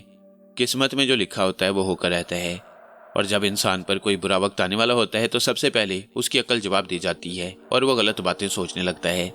इसीलिए बुजुर्ग कहते हैं कि इंसान को अकल का दामन कभी नहीं छोड़ना चाहिए, हमेशा होशो हवास को बरकरार रखना चाहिए और अकल से काम लेना चाहिए। मिशकाली ने रेहान से कहा, तुम ज्यादा वक्त मकान के तहखाने में बसर करना, क्योंकि हो सकता है पुलिस तुम्हारी तलाश में इस जंगल में भी निकल आए। रेहान बोला, तुम फिक्र न करो मिशकाली, हम अपनी हिफाजत करना खूब जानते हैं, मगर तुम रात होने से पहले आ जाना। मिशकाली ने वादा किया कि वो रात गहरी होने से पहले ही आ जाएगी और सांप को शल्या को गले में डालकर बंबई शहर के पुराने मंदिर की तरफ रवाना हो गई। मंदिर तक पहुंचने के लिए उसे किसी टैक्सी कार की जरूरत नहीं थी। उसे मालूम था कि हनुमान का वो मंदिर कहाँ है जहाँ भारत माता ने उस पर जादू किया था। उसी जगह मिशकाली ने दोनों स्यापोशों को बुढ़े राजा के दीवान से सौदा करते देखा था। उस रात आसमान पर शुरू शाम ही से बादल छाने लगे थे। जब मिशकाली मंदिर के करीब जो वीरान मैदान था वहां पहुंची तो हल्की हल्की बूंदाबांदी शुरू हो गई। सांप को शल्या जो मिशकाली के गले में थी कहने लगी, मिशकाली बारिश आने वाली है। मिशकाली बोली, फिर क्या हुआ? मुझे तो बारिश कुछ नहीं कहती। और फिर भारत माता का मंदिर भी सामने ही है। सांप को शल्या ने अपनी गर्दन उठाकर अंधेरे में देखा। सांप को अंधेरे में भी नजर आ जाता है। सांप को शल्या ने कहा, यह तो कोई हजारों साल पुराना मंदिर लगता है। मिशकाली मंदिर के दरवाजे के पास एक तरफ खड़ी हो गई, कहने लगी, यही वो मंदिर है कौशल्या जहाँ से आपोश आया करती हैं। कौशल्या ने कहा, भगवान करे वो आज भी आ जाएं, मैं उसी वक्त उनसे अपने कत्ल का बदला ले लूंगी। मिशकाली कहने लगी, तुम होशियार रहना, मैं अंदर जा रही हूँ। मंदिर में घुप अंधेरा था, ड्योढ़ी तारीकी में डूबी हुई थी। यहाँ से एक तंग रास्ता नीचे भारत माता की मूर्ति वाले तहखाने में भी जाता था। मिशकाली आहिस्ता आहिस्ता सीढ़ियां उतरकर नीचे तहखाने में आ गई। यहाँ भी अंधेरा था, मगर मिशकाली और सांप अंधेरे में बहुत कुछ देख लेते थे। मिशकाली ने दीवार के साथ लगी भारत माता की मूर्ति को देखा तो दिल में बड़ी खुश हुई कि अब उसका जादू मिशकाली पर असर नहीं कर सकेगा। उसने अपने दिल में कहा, भारत माता, तू चाहे जितना जादू करके देख ले, तेरे किसी जादू का मुझ पर कोई असर नहीं होगा। मिशकाली तो यही समझ रही थी कि उसके बालों में उनका राजकुमारी की दी हुई लोहे की पिन लगी हुई है, जिसकी वजह से उस पर कोई जादू असर नहीं कर सकेगा। मगर उसको क्या मालूम था कि जब वो नदी में नहा रही थी और बाल धोने लगी थी तो ये तिलिस्मी पिन पानी में गिर गया। इस तरह जाने में मिशकाली खुद ब खुद ही मौत के मुंह में आ गई। उसने सरगोशी में सांप को शल्या से कहा, ये भारत माता की मूर्ति है जिसने मुझ पर जादू किया था, मगर अब वो ऐसा नहीं कर सकेगी क्योंकि मेरे पास राजकुमारी का पिन मौजूद है। मिशकाली मूर्ति के सामने खड़ी पत्थर की भारत माता को देख रही थी कि अचानक बाएं जानिब जो तंग सुरंग थी उसमें हल्की हल्की रोशनी झलकने लगी। सांप को शल्या ने भी ये रोशनी देखी तो कहा, मिशकाली को आ रहा है। मिशकाली जल्दी से पत्थरों के मोटे सतूनों के पीछे छुप गई। रोशनी करीब आई तो मिशकाली ने देखा कि पुजारी गुंजाल थाली में मोमबत्ती और लोबान जलाए आहिस्ता आहिस्ता चला आ रहा है। उसके पीछे एक स्यापोश भी था। सांप को शल्या ने दबी जुबान में कहा, मिशकाली यही स्यापोश है। मिशकाली ने आहिस्ता से कहा, मैं जानती हूँ, तुम अब खामोश रहना, कहीं यह हमारी आवाज न सुन ले। मिशकाली और सांप को शल्या ने अपनी आंखें उन दोनों पर जमा दी। पुजारी गुंजाल ने भारत माता की मूर्ति के आगे मोमबत्ती वाली थाली रख दी और दोजानू होकर बैठ गया। स्यापोश उसके पीछे चबूतरे पर बैठ गया। पुजारी गुंजाल ने कुछ खुफिया मंत्र पढ़े और दोनों हाथ जोड़कर मूर्ति के आगे सजदा किया और फिर सर उठाकर बोला, देवी, स्यापोश तेरे लिए नजराना लाया है। स्यापोश ने अपने काले कपड़ों में से एक इंसानी सर निकालकर मूर्ति के कदमों में रख दिया। ये किसी औरत का सर था जो गर्दन से नीचे तक कटा हुआ था और उसमें से अभी तक खून टपक रहा था। पुजारी बोला, देवी, स्यापोशों के 2 आदमी मारे गए हैं। उनका शिकार उनके हाथ से निकल गया है। उनके शिकार की हिफाजत करना और उन्हें बताओ कि ये अब किस इलाके में वारदात करें। उन्होंने तेरे नए मंदिर के लिए सोने का कलिश चढ़ाने का वादा किया है। स्यापोश और पुजारी गुंजाल भारत माता की मूर्ति को तक रहे थे। अचानक भारत माता की मूर्ति में हरकत हुई। मूर्ति ने अपनी आंखें खोल दी। उसकी आंखों से रोशनी निकलने लगी। मूर्ति के चेहरे पर मुस्कुराहट आ गई। मूर्ति के लब हिले और भारत माता की खड़खड़ाती हुई आवाज सुनाई दी, गुंजाल, स्यापोश को कह दो कि उसका शिकार इसी मंदिर में मौजूद है। स्यापोश और पुजारी गुंजाल एकदम से चौंक पड़े और इधर उधर देखने लगे। भारत माता की मूर्ति ने कहा, तुम्हारा शिकार अभी तुम्हें नजर नहीं आएगा, उसे सिर्फ मैं ही देख सकती हूँ। यह सुनना था कि मिशकाली कुछ परेशान सी हुई। फिर उसे ख्याल आया कि उसके बालों में तो अनका की दी हुई तिलिस्मी पिन लगी है। उस पर तो भारत माता के जादू का कोई असर ही नहीं होगा। इसलिए वह बड़े इत्मीनान से सतूनों के पीछे खड़ी रही। स्यापोश ने कहा, देवी अगर मेरा शिकार इसी मंदिर में मौजूद है तो उसे मेरे हवाले कर दो। मैं तेरे नए मंदिर में सोने के 2 कलिस चढ़ाऊंगा। भारत माता की मूर्ति ने सतूनों की तरफ देखा। मिशकाली को ऐसा लगा जैसे मूर्ति की आंखों से जो रोशनी निकल रही है उसकी किरणें उसके जिस्म में दाखिल होने लगी हैं। मगर मिशकाली ने फिर भी कोई परवाह न की। उसे यह ख्याल तक न आया कि उसके बालों में तिलिस्मी पिन गायब है और उस पर अब किसी भी जादू का असर हो सकता है। मिशकाली बड़ी शान से गर्दन उठाए बेफिक्री के साथ खड़ी रही। सांप कौशल्या ने दबी जुबान में मिशकाली को खबरदार किया, मिशकाली, ये देवी मुझे खतरनाक लगती है। मिशकाली ने सांप कौशल्या की गर्दन पर हाथ रखते हुए कहा, घबराओ नहीं सांप कौशल्या, तुम मेरी गर्दन में लिपटी हुई हो। तुम पर भी इस मनहूस जादूगरनी भारत माता के तिलिस्म का असर नहीं होगा। मगर भारत माता की मूर्ति के तिलिस्म का असर मिशकाली पर होना शुरू हो गया। मूर्ति की आंखों से जो रोशनी निकल रही थी उसकी छुआएं मिशकाली के साथ सांप कौशल्या के जिस्म पर भी असरअंदाज होने लगी। इस तिलिस्मी असर को सांप कौशल्या ने फौरन महसूस कर लिया और जल्दी से मिशकाली की गर्दन से निकलकर जमीन पर गिरी और अंधेरे में एक सुराख में घुस गई। मिशकाली सांप कौशल्या को आवाज देने ही लगी थी कि उसकी आवाज बंद हो गई। इसके साथ ही मिशकाली ने अपने बालों में हाथ डाला।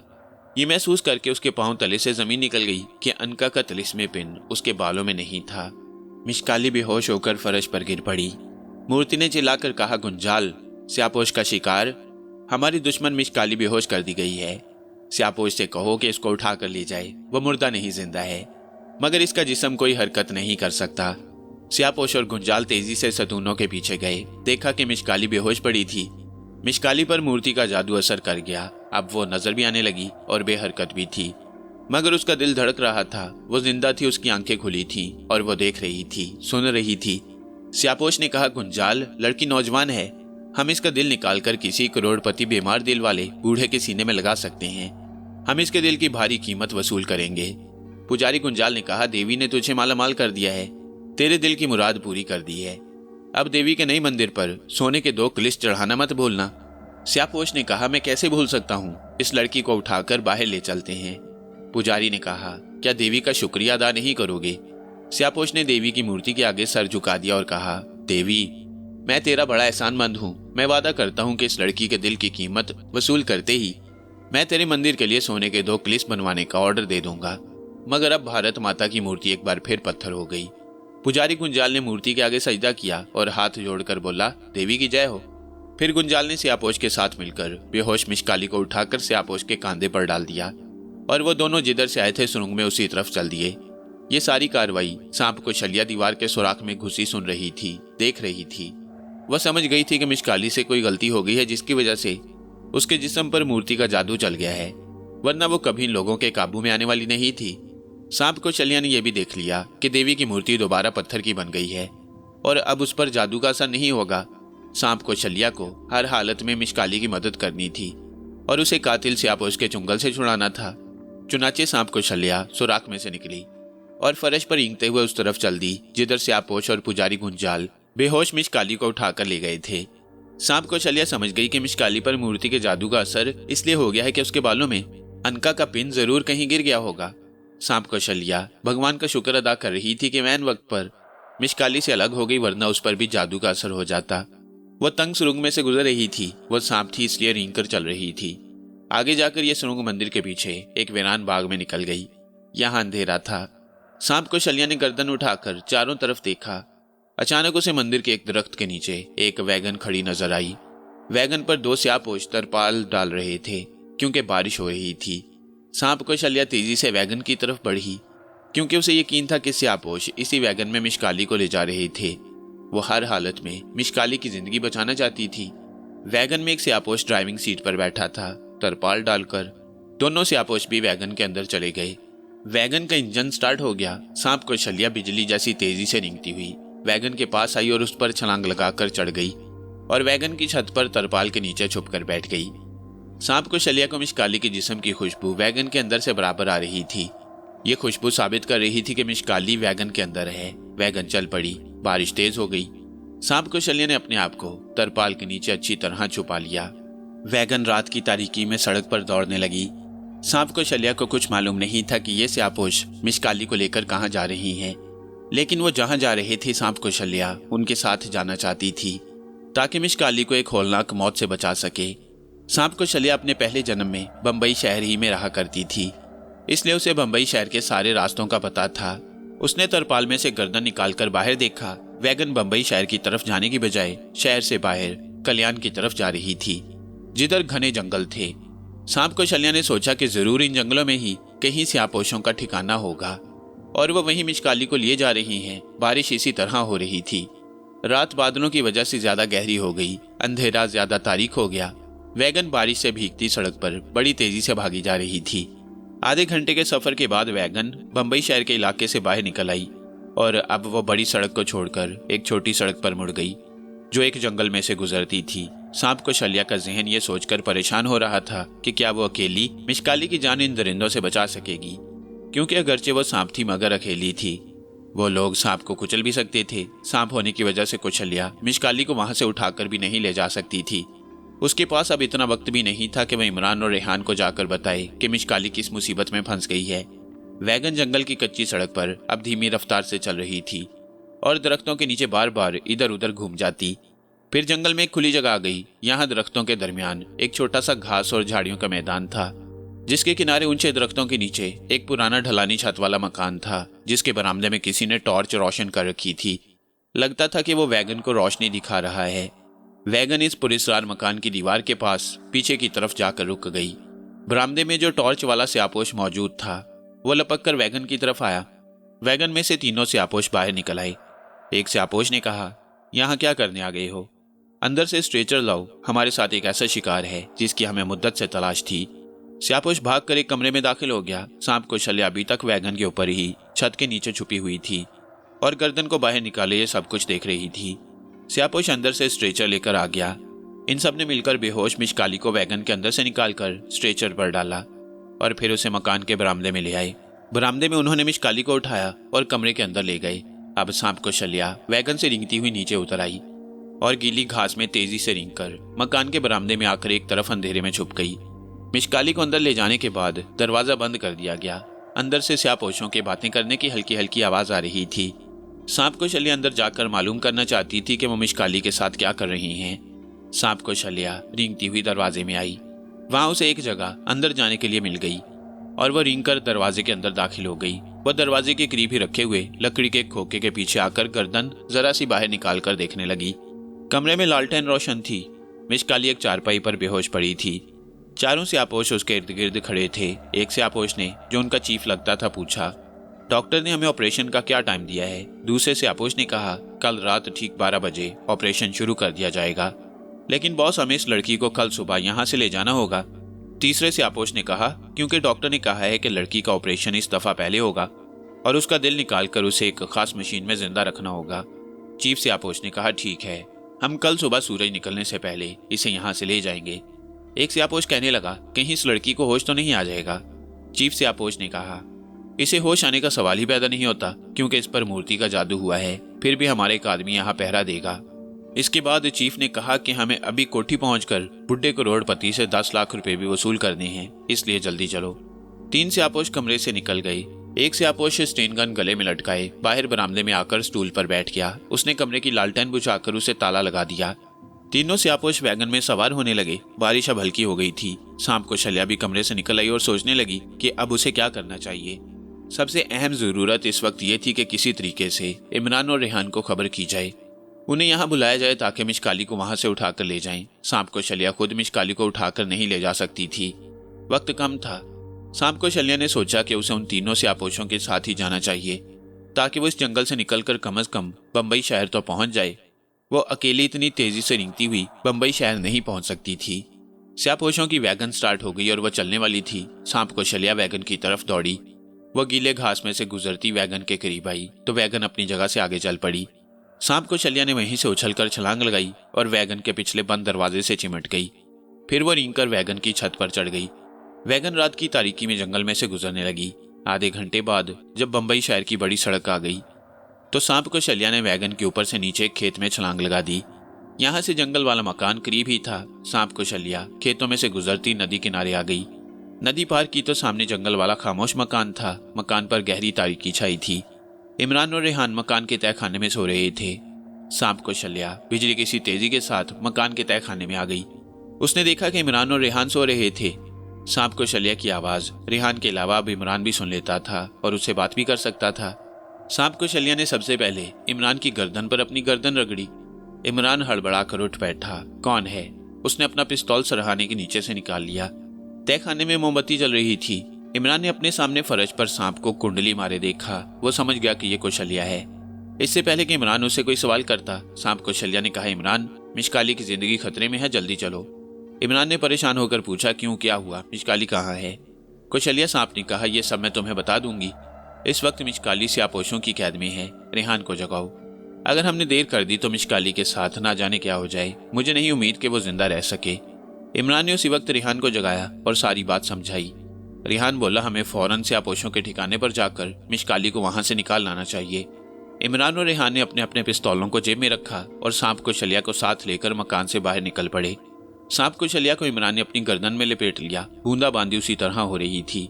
सांप कौशल्या उन्हें बता रही थी कि उन्हें कहाँ जाना है। वह जंगल जहां मिशकाली को कैद में रखा हुआ था वो वहां से काफी दूर था। इमरान और रेहान कल्याण जाने वाली उस सड़क पर आकर खड़े हो गए जो सीधी स्यापोशों की खुफिया कमीनगाह की तरफ जाती थी। इमरान ने कहा, इस वक्त हमें किसी सवारी की जरूरत है। रेहान बोला, रात का वक्त है, अगर फर्ज कर लिया जाए कोई ट्रक या टैक्सी इधर ना आई तो क्या करेंगे? सांप कौशल्या कहने लगी, मेरा ख्याल है कि हमें चलते रहना चाहिए। अभी स्यापोश मिशकाली को सुबह ले जाएंगे। वो अभी बातें ही कर रहे थे कि बारिश में गीली सड़क पर एक तरफ से रोशनी पड़ी। ये रोशनी किसी गाड़ी की ही हो सकती थी। इमरान ने कौशल्या सांप को अपने हाथ में पकड़ लिया और कहा, कौशल्या, हम गाड़ी को हाथ करके रोकने की कोशिश करेंगे। अगर गाड़ी रुक गई तो ठीक है, अगर ना रुकी तो तुम ड्राइवर को काबू में कर लेना, मैं तुम्हें गाड़ी में फेंक दूंगा। सांप कौशल्या ने कहा, ठीक है। रोशनी करीब आई तो ये कार थी। रेहान सड़क के दरमियान में आ गया। उसने दोनों बाजू उठाकर रुकने का इशारा किया मगर कार न रुकी और दूसरी तरफ से होकर तेजी से आगे निकल गई। इतनी देर में इमरान सांप को गाड़ी में फेंक चुका था। सांप कौशल्या गाड़ी की छत पर गिरी और वहीं चिपक गई। कार आगे निकली तो सांप कौशल्या रेंग कर गाड़ी के अंदर आ गई। ये उसकी खुशकिस्मती थी कि कार की पिछली खिड़की खुली थी। सांप ने देखा कि ड्राइवर अकेला ही बैठा गाड़ी चला रहा था। शायद उसे कहीं जाने की जल्दी थी, इसलिए वो रुका नहीं, या शायद इसलिए भी नहीं रुका कि हो सकता है ये आदमी कोई डाकू हो और उसे मारकर गाड़ी पर कब्जा करे। सांप कौशल्या उसे हलाक नहीं करना चाहती थी, वो उसे डराकर बाहर निकालना चाहती थी। उसने ड्राइवर की गर्दन के पीछे आकर अपना फन उठाया और जोर से फुंकार मारी। ड्राइवर ने पीछे देखा तो पीछे एक सांप फन उठाए फुंकार रहा था। ड्राइवर ने वहीं ब्रेक लगा दी और खिड़की खोलकर बाहर सड़क पर कूद गया। सांप कौशल्या भी खिड़की से बाहर आ गई और फुंकार कर पीछे भागी। ड्राइवर चीख मारकर जंगल की तरफ भाग गया। इमरान रेहान ने दूर गाड़ी को सड़क पर रुकते देखा तो वो उस तरफ भाग उठे। गाड़ी खाली पड़ी थी और सांप कौशल्या अंदर सीट पर कुंडली मारे बैठी थी। मैंने ड्राइवर को भगा दिया है, अब जल्दी से गाड़ी लेकर निकल चलो, सांप कौशल्या ने कहा। इमरान रेहान उसी वक्त गाड़ी में बैठे इंजन स्टार्ट किया और थोड़ी देर बाद वह सड़क पर गाड़ी को उड़ाए लिए जा रहे थे। बारिश उसी तरह हो रही थी। ये तो जंगल वाली कमीनगाह की तरफ चले आ रहे थे और दूसरी तरफ एक और ही बात हो गई। सांप कौशल्या जब इमरान रेहान को लेकर मकान से निकली थी तो उस वक्त दो स्यापोश अपनी तेज रफ्तार काली जीप पर वापस कमीनगाह में आ गए। उन्होंने वहां पहरा देते स्यापोश से कहा कि लड़की को इसी वक्त ले चलो क्योंकि सब कुछ तैयार है, एक इमरजेंसी हो गई है। जिस करोड़पति के दिल को इस लड़की के दिल से बदलना है उसे हार्ट अटैक हो गया है और वो मरने वाला है। लड़की का दिल अभी ऑपरेशन करके बुढ़े करोड़पति के सीने में लगाया जाएगा। चुनाचे बेहोश मिशकाली को उसी वक्त उन्होंने कमरे से निकालकर जीप में डाला और रात के अंधेरे और बारिश में उसे लेकर उस खुफिया मुकाम की तरफ रवाना हो गए जहां मिशकाली का सीना चीरकर अंदर से उसका धड़कता हुआ दिल निकालकर किसी बुढ़े करोड़पति के सीने में लगाया जाना था। मिशकाली इस वक्त भी बेहिस हरकत जरूर थी मगर मूर्ति के तिलिस्म की वजह से उसका दिमाग बराबर काम कर रहा था। वो सुन भी सकती थी, सिर्फ बोल नहीं सकती थी। जब उसने सुना कि उसके सीने से दिल निकाला जा रहा है तो एक बार वो कांप कर रह गई, मगर वो बेबस थी। अगरचे उसे इस बात का तो एहसास था कि वह एक ऐसी लड़की है जो दूसरी बार जवान होकर जिंदा हुई है। उसे कुछ मालूम नहीं था कि क्या होने वाला है। स्यापोश मिशकाली को लेकर जंगल के खुफिया रास्तों पर काली जीप चलाते अपनी खुफिया कमीनगाह की तरफ तेज रफ्तारी से बढ़े जा रहे थे। दूसरी तरफ इमरान रेहान भी कार को पूरी स्पीड से चलाते जंगल में पहुंचने वाले थे। सांप कौशल्या इमरान के गले में थी और उसे रास्ता दिखा रही थी। एक जगह सड़क पर पहुंचकर उसने कहा, गाड़ी नीचे छोटी सड़क पर उतार लो। इमरान ने गाड़ी जंगल के अंदर जाते हुए रास्ते पर उतार दी। बारिश की वजह से जंगल में कीचड़ हो रहा था। गाड़ी को चलाते हुए जब इमरान एक खुली जगह पर पहुंचा तो सांप कौशल्या ने कहा, गाड़ी यहीं रोक दो इमरान, वो सामने वाला मकान है जहां मिशकाली को कैद में डाला गया है। वहां एक स्यापोश बाहर पहरा दे रहा है, पहले मैं जाकर उसे खत्म करती हूँ, तुम दोनों इसी जगह ठहरो। ये कहकर सांप कौशल्या इमरान की गर्दन से उतरकर जंगल वाले खाली मकान की तरफ बढ़ी। मकान के करीब जाकर उसको कुछ शक सा हुआ, क्योंकि मकान पर अंधेरा छाया था और बाहर बरामदे में कोई स्यापोश भी पहरा देता नजर नहीं आ रहा था।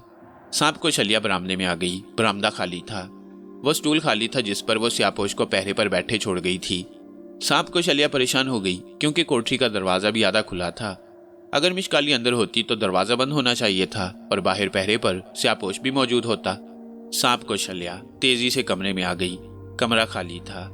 अब सांप को छलिया ने महसूस किया कि उसे मिश काली के जिस्म की बू भी नहीं आ रही। चारपाई जिस पर मिश काली को डाला गया था खाली पड़ी थी। सांप को छलिया परेशान होकर बाहर निकल आई और जंगल के रास्ते से गुजरती इमरान रेहान के पास आकर बोली, इमरान, गजब हो गया, मिश काली वहां नहीं है, वो लोग उसे ले गई हैं। इमरान रेहान पर जैसे बिजली सी गिर पड़ी, क्योंकि मिश काली को ले जाने का मतलब ये था कि उसका ऑपरेशन शुरू होने वाला था और वह मौत के मुंह में पहुंच चुकी थी। रेहान ने घबरा कर कहा, अब क्या किया जाए इमरान? मिश काली को वो लोग हलाक कर देंगे। मुझे मालूम है उसका सीना चीर कर, उसका दिल निकाल कर किसी बुढ़े मरीज के सीने में लगा दिया जाएगा और फिर हम मिश काली को कभी नहीं देख सकेंगे। इमरान ने कुछ सोचकर कहा, लेकिन रेहान, मिश काली का ताल्लुक किसी पिछली दुनिया से है और मेरे सामने वो संदूक में से निकली थी और वो 10,000 साल की बूढ़ी थी, मगर फिर से जवान हो गई, हो सकता है वो ना मर सके। रेहान ने कहा, यह अपने दिल को तसल्ली देने वाली बात है इमरान, वो जिंदा गोश्त पोस्ट की लड़की है। जब उसके सीने पर ऑपरेशन वाला तेज चाकू चलेगा और उसके सीने से उसका धड़कता हुआ दिल निकाल लिया जाएगा तो वो कैसे जिंदा रह सकेगी? सांप को छलिया ने भी रेहान की तायद की और कहा, मिश काली जिंदा नहीं बचेगी इमरान, हमें उसकी मदद करनी चाहिए, हमें उसकी जान बचानी होगी, वक्त गुजरता चला जा रहा है। इमरान कहने लगा, लेकिन हम उसे कहाँ तलाश करें? हमें तो मालूम ही नहीं कि स्यापोश उसे कहाँ ले गए हैं। रेहान ने कौशल्या सांप से कहा, कौशल्या, तुम मिश काली के जिस्म की बू सूंघ लेती हो, ये बताओ कि क्या तुम यहाँ किसी तरफ से उसकी खुशबू महसूस करती हो? सांप कौशल्या ने उसी वक्त अपना फन उठाया, गर्दन को चारों तरफ घुमाकर अपनी जुबान बार बार निकालकर फिजा में सूंघने की कोशिश की और फिर इमरान से कहा, मुझे उस तरफ से मिश काली की बहुत ही हल्की हल्की खुशबू आ रही है। इमरान बोला, तो चलो उसी तरफ चलो, जल्दी से गाड़ी में आ जाओ रेहान। इमरान रेहान गाड़ी में बैठे और इमरान ने गाड़ी जंगल के अंदर एक छोटी सड़क पर डाल दी जो अंधेरे जंगल के दरख्तों के बीच में से जाती थी। गाड़ी उछलती जा रही थी। सांप को छलिया ने अपना फन खिड़की से बाहर निकाल लिया और उसे मिश काली की धीमी धीमी खुशबू बराबर आ रही थी, मगर अभी मिश काली उनसे बहुत दूर थी। जिस जगह स्यापोशों ने मिश काली को एक खुफिया जेरे जमीन ऑपरेशन थिएटर में ऑपरेशन की मेज पर डाल रखा था, वो इस जंगल से 50 मील दूर एक वीरान घाटी के पास थी। मिश काली स्ट्रेचर पर बेहोश पड़ी थी, मगर वो सब कुछ देख रही थी, सुन रही थी, सिर्फ हरकत नहीं कर सकती थी। वह समझ गई कि ये लोग उसके दिल को सीना चीर कर निकालेंगे। दूसरे स्ट्रेचर पर 1 करोड़पति दिल का मरीज बुढ़ा बेहोश पड़ा था। उसे दिल का दौरा पड़ चुका था और डॉक्टर तेजी से ऑपरेशन की तैयारियां कर रहे थे। स्यापोश स्टेन करने लिए दीवार के साथ लगे खड़े थे। एक स्यापोश बाहर मकान के बरामदे में पहरा दे रहा था। सर्जन ने मिश काली को बेहोश देखकर कहा, इसे बेहोश करने की कोई जरूरत नहीं, ये तो पहले ही से बेहोश है। स्यापोश चीफ ने कहा, डॉक्टर, तुम ऑपरेशन शुरू करो। अगर बुढ़ा दिल लगाने से पहले ही मर गया तो हम 20 लाख रुपए से महरूम हो जाएंगे और तुम्हें भी तुम्हारे हिस्से के 2 लाख रुपए नहीं मिलेंगे। सर्जन डॉक्टर ने इशारा किया। नर्स ने चाकू उठाकर सर्जन को दे दिया। सर्जन डॉक्टर ने मिश काली के सीने पर से कपड़ा हटाया और एक सुरख दवाई सीने पर लगाई। मिश काली समझ गई थी कि उसके बालों की पिन कहीं गिर गई है, जब भी उस पर भारत माता के जादू का असर हो गया था। मगर अब वो क्या कर सकती थी? वो कुछ नहीं कर सकती थी। अब उसे सिर्फ किसी मौजज़े का ही इंतजार था। वो एक बार फिर मरने के लिए तैयार हो गई। वो अपना बचाव नहीं कर सकती थी। सर्जन डॉक्टर ने तेज धार वाला चाकू मिश काली के सीने पर रखकर जोर से दबाया और चाकू मिश काली के सीने में गोश्त को काटता हुआ उतर गया। खून का फव्वारा बाहर को उछला। मिश काली ने आंखें बंद कर ली। डॉक्टर के चाकू ने मिश काली का सीना चाक कर दिया। अंदर पसलियों के नीचे उसने अंदर हाथ डाला तो यह देखकर उसकी आंखें फटी की फटी रह गईं कि मिश काली के सीने में दिल नहीं था। उसका सीना दिल से खाली था। उसने मिश काली के सीने में हाथ डालकर इधर उधर देखा, मगर उसे दिल कहीं भी ना मिल सका। सर्जन डॉक्टर ने खौफजदा आवाज में कहा, इस लड़की के सीने में दिल नहीं है। स्यापोश चीफ और दूसरे डॉक्टर जल्दी से आगे बढ़े। उन्होंने भी झुककर मिश काली के खुले हुए सीने को देखा। वहां दिल कहीं नहीं था। स्यापोश चीफ ने घुर्राकर गुस्से से कहा, यह कैसे हो सकता है कि लड़की का दिल ना हो? फिर ये जिंदा कैसे थी? अब ये बात स्यापोश चीफ के मुंह में ही थी कि मिश काली के खून आलूद फटे हुए सीने के अंदर से धुआं निकलने लगा। ये धुआं बिल्कुल स्याह था। धुआं देखते देखते सारे कमरे में फैल गया। स्यापोश चीफ खांसता हुआ बाहर को भागा। डॉक्टर और दूसरे स्यापोश वहीं गिर गए। स्यापोश चीफ ने भागकर गैलरी में खुली हवा में पनाह ली। बाहर पहरा देते स्यापोश ने ऊपर कमरे के रोशनदान से धुआं निकलते और चीफ को खांसते देखा तो लपक कर करीब आ गया। क्या हुआ चीफ? स्यापोश चीफ ने बड़ी मुश्किल से सांस लेते हुए कहा, वो लड़की कोई जादूगरनी थी, यहाँ से भाग चलो, हमारी जान खतरे में है, अंदर कोई जिंदा नहीं बचा होगा। दोनों स्यापोश खुफिया कोठी के गेट से दौड़ते हुए बाहर जंगल के अंधेरे में आ गए। यहाँ उनकी काली जीप खड़ी थी। वो जीप में बैठे और उसे चलाते हुए अंधेरे में गुम हो गए। दूसरी तरफ इमरान, रेहान और सांप कौशल्या भी कार में बैठे इसी खुफिया मकान की तरफ चले आ रहे थे। सांप कौशल्या को अब मिशकाली की बू ज्यादा तेजी से आने लगी। उसने इमरान से कहा, इमरान भाई, मिशकाली सामने वाले मकान में होगी, उसके जिस्म की बू इसी तरफ से आ रही है। उन्होंने गाड़ी मकान के गेट के सामने दरख्तों के नीचे खड़ी की और जल्दी से उतरकर मकान के गेट की तरफ बढ़े। सांप कौशल्या ने कहा, यहाँ कुछ अजीब सी बू भी मिशकाली के जिस्म की बू में मिल गई है। रेहान ने पूछा, मिशकाली के जिस्म की बू आ रही है ना? सांप कौशल्या बोली, हाँ, मिशकाली की बू आ रही है। इमरान ने कहा, फिर ठीक है, मिशकाली इसी मकान में कहीं होगी। वो लपक कर मकान के बरामदे में आ गए। एक तरफ छोटी सी गैलरी बनी हुई थी, साथ ही एक सीढ़ी जेरे जमीन जाती थी। इमरान, रेहान सीढ़ी उतरकर नीचे आए तो वहां जो मंजर देखा उसे देखकर वो वहीं खड़े के खड़े रह गए। ये एक ऑपरेशन का कमरा था जिसमें रोशनी हो रही थी। चमकीले फर्श पर इंसानी खून बिखरा हुआ था और डॉक्टरों और एक नर्स की लाशें फर्श पर औंधी पड़ी थीं। एक स्ट्रेचर पर बुढ़ा आदमी मुर्दा पड़ा था। दूसरे स्ट्रेचर पर मिशकाली इस तरह बेहोश पड़ी थी कि उसका सीना खुला हुआ था और पसलियां साफ नजर आ रही थीं। इमरान और रेहान ने अपना सर पकड़ लिया। रेहान गमजदा आवाज में बोला, मेरे खुदा, ये क्या हो गया? मिशकाली को उन लोगों ने मार डाला है। इमरान, रेहान और सांप कौशल्या यही समझे कि मिशकाली का दिल निकालकर बुड्ढे के सीने में लगा दिया गया है, लेकिन जब उन्होंने बुड्ढे के सीने को देखा तो वहां अभी ऑपरेशन ही नहीं हुआ था। रेहान ने कहा, यह क्या मुअम्मा है? इस बुड्ढे को मिशकाली का दिल नहीं लगाया गया। दोनों डॉक्टर और स्यापोश मुर्दा पड़े हैं, मिशकाली का सीना खुला है, उसका दिल गायब है। फिर मिशकाली का दिल कौन निकाल कर ले गया और उन सबको किसने हलाक किया? इमरान ने कहा, कमरे में अजीब सी तेज बू फैली हुई है। मेरा ख्याल है यहाँ अचानक कोई जहरीली गैस फैली है और उसकी वजह से ये सब मर गई हैं। रेहान बोला, लेकिन मिशकाली का दिल कौन निकाल कर ले गया है? सांप कौशल्या बोली, यहाँ से बाहर निकल चलो, गैस का असर फिजा में अभी तक बाकी है, मेरा दम घुटने लगा है।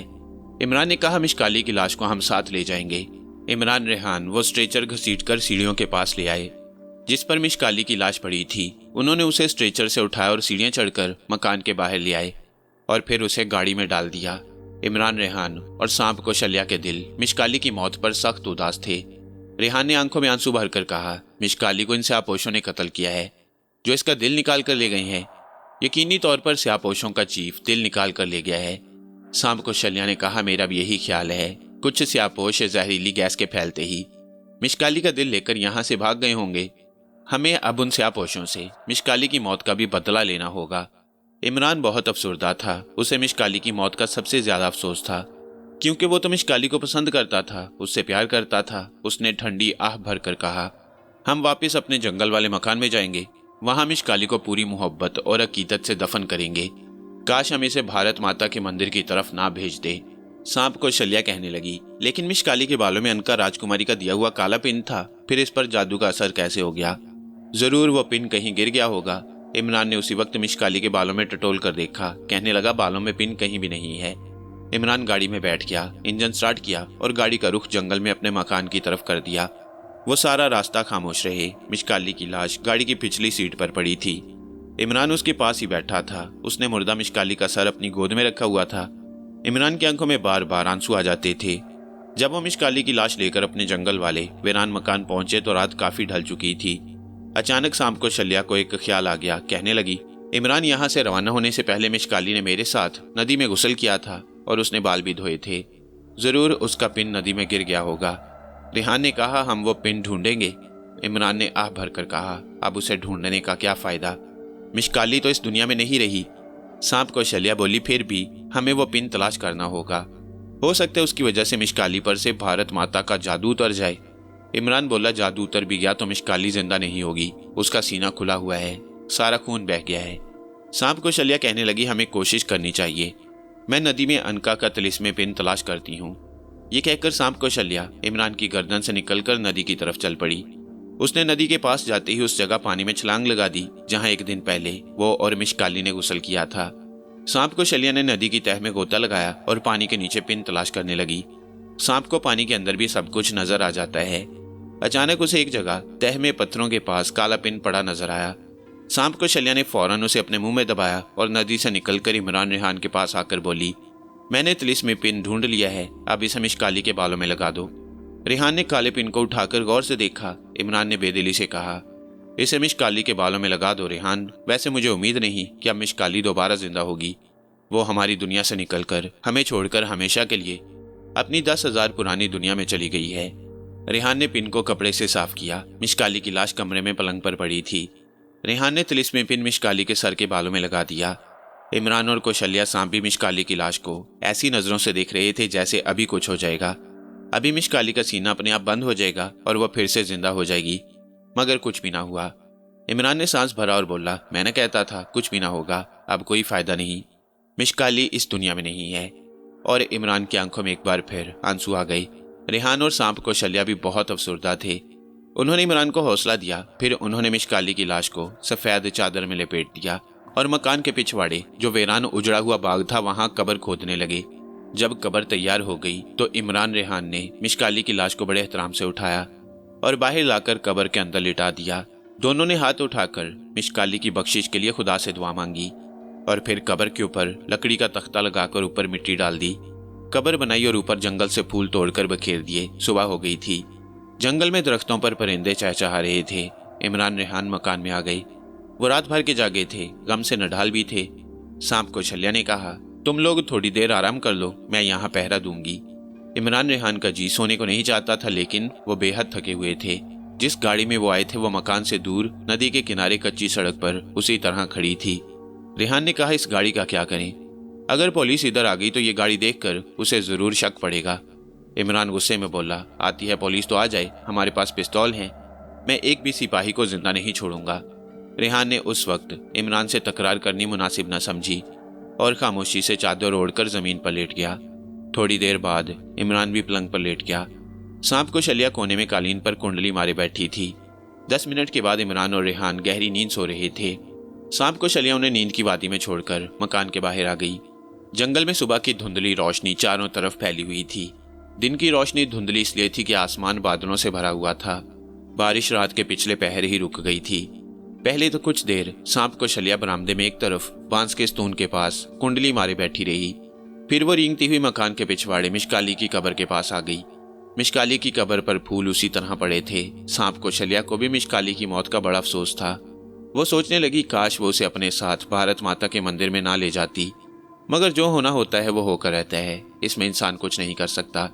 लेकिन सांप को शल्या ने अपने दिल में फैसला कर लिया कि अब वो बाकी बचे हुए स्यापोशों को कभी जिंदा नहीं छोड़ेगी। उनसे ऐसा खौफनाक इंतकाम लेगी कि उनकी रूहों को भी कभी चैन न मिलेगा। दोपहर के बाद दोबारा हल्की हल्की बारिश शुरू हो गई। इमरान रेहान जाग पड़े।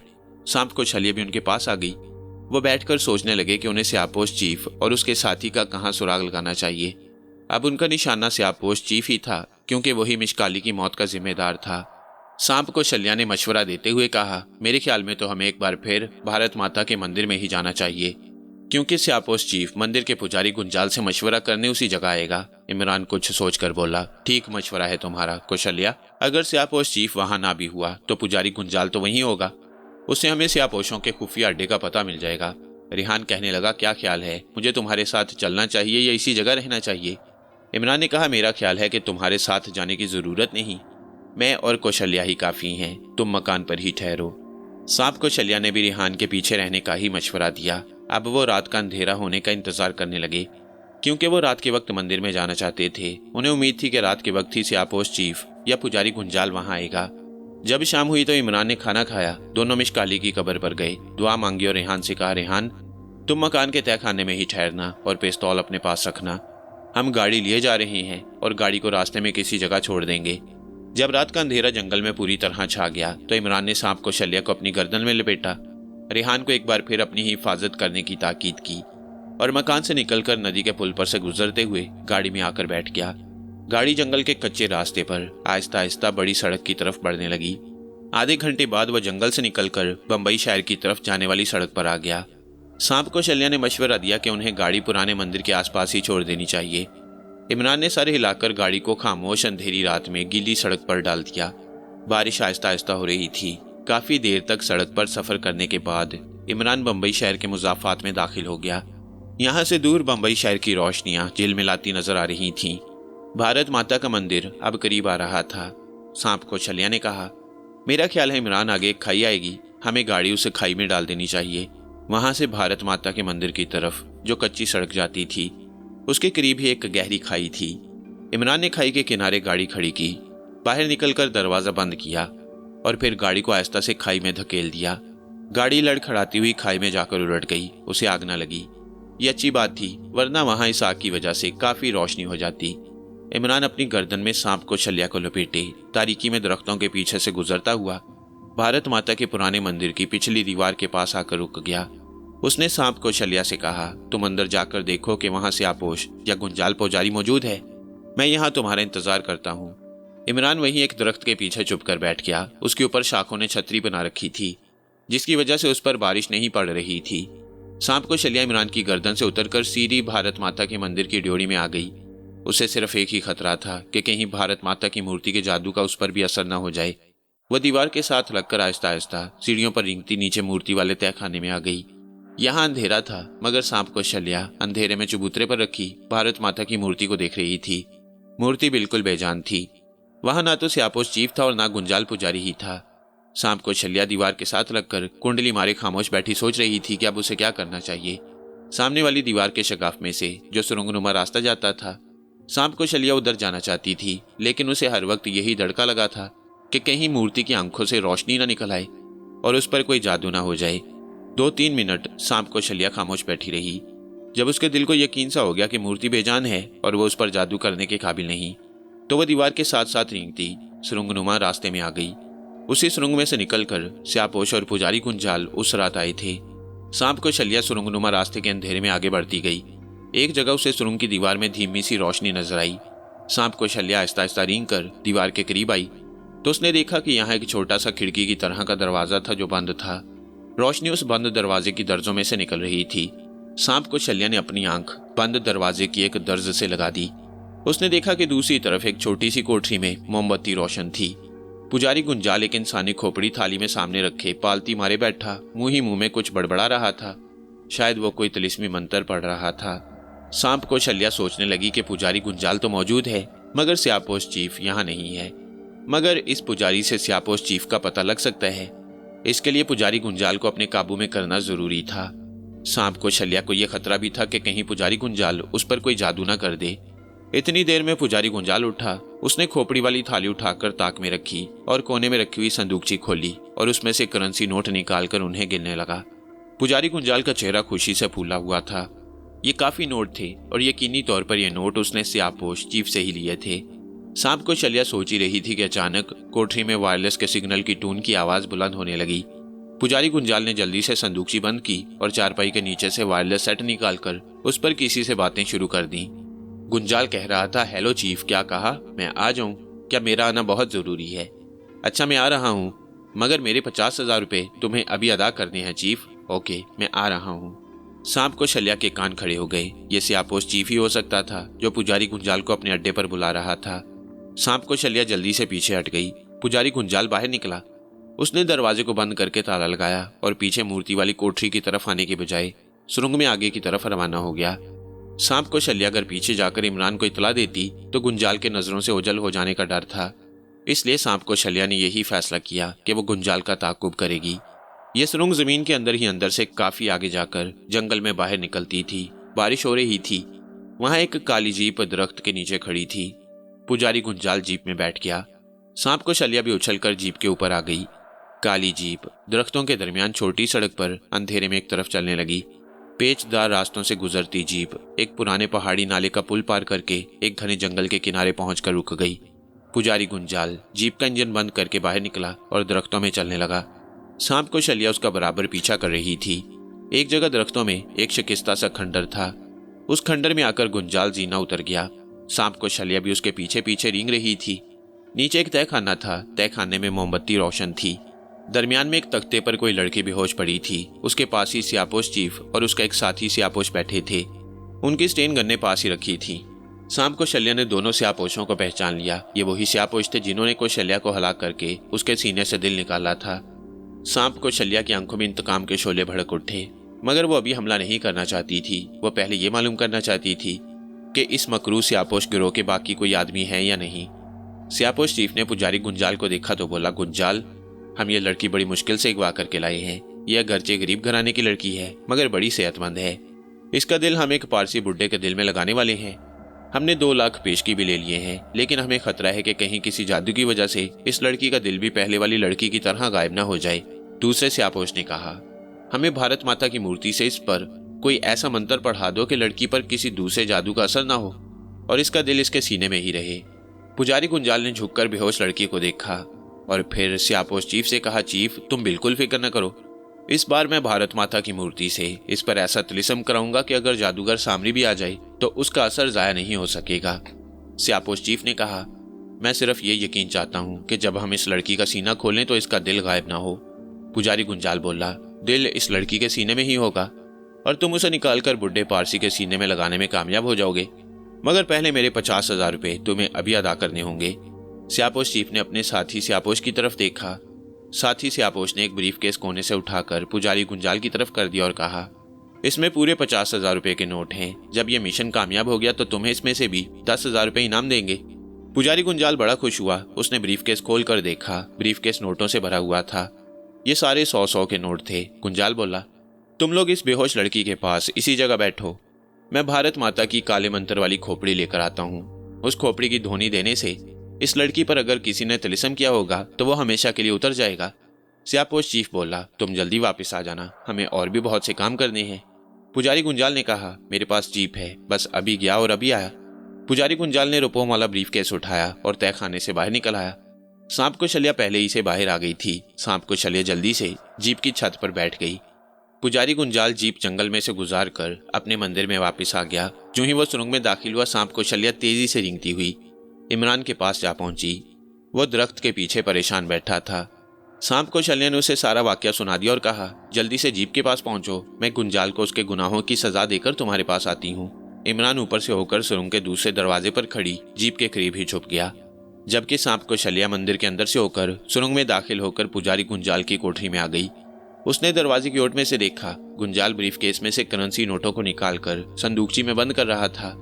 उसने संदूकची को ताला लगाकर चारपाई के नीचे रखा, खोपड़ी ताक में से उठाई, कोठरी में से बाहर आकर उसे भी ताला लगाया और सुरंग के दूसरे दरवाजे की तरफ चल पड़ा।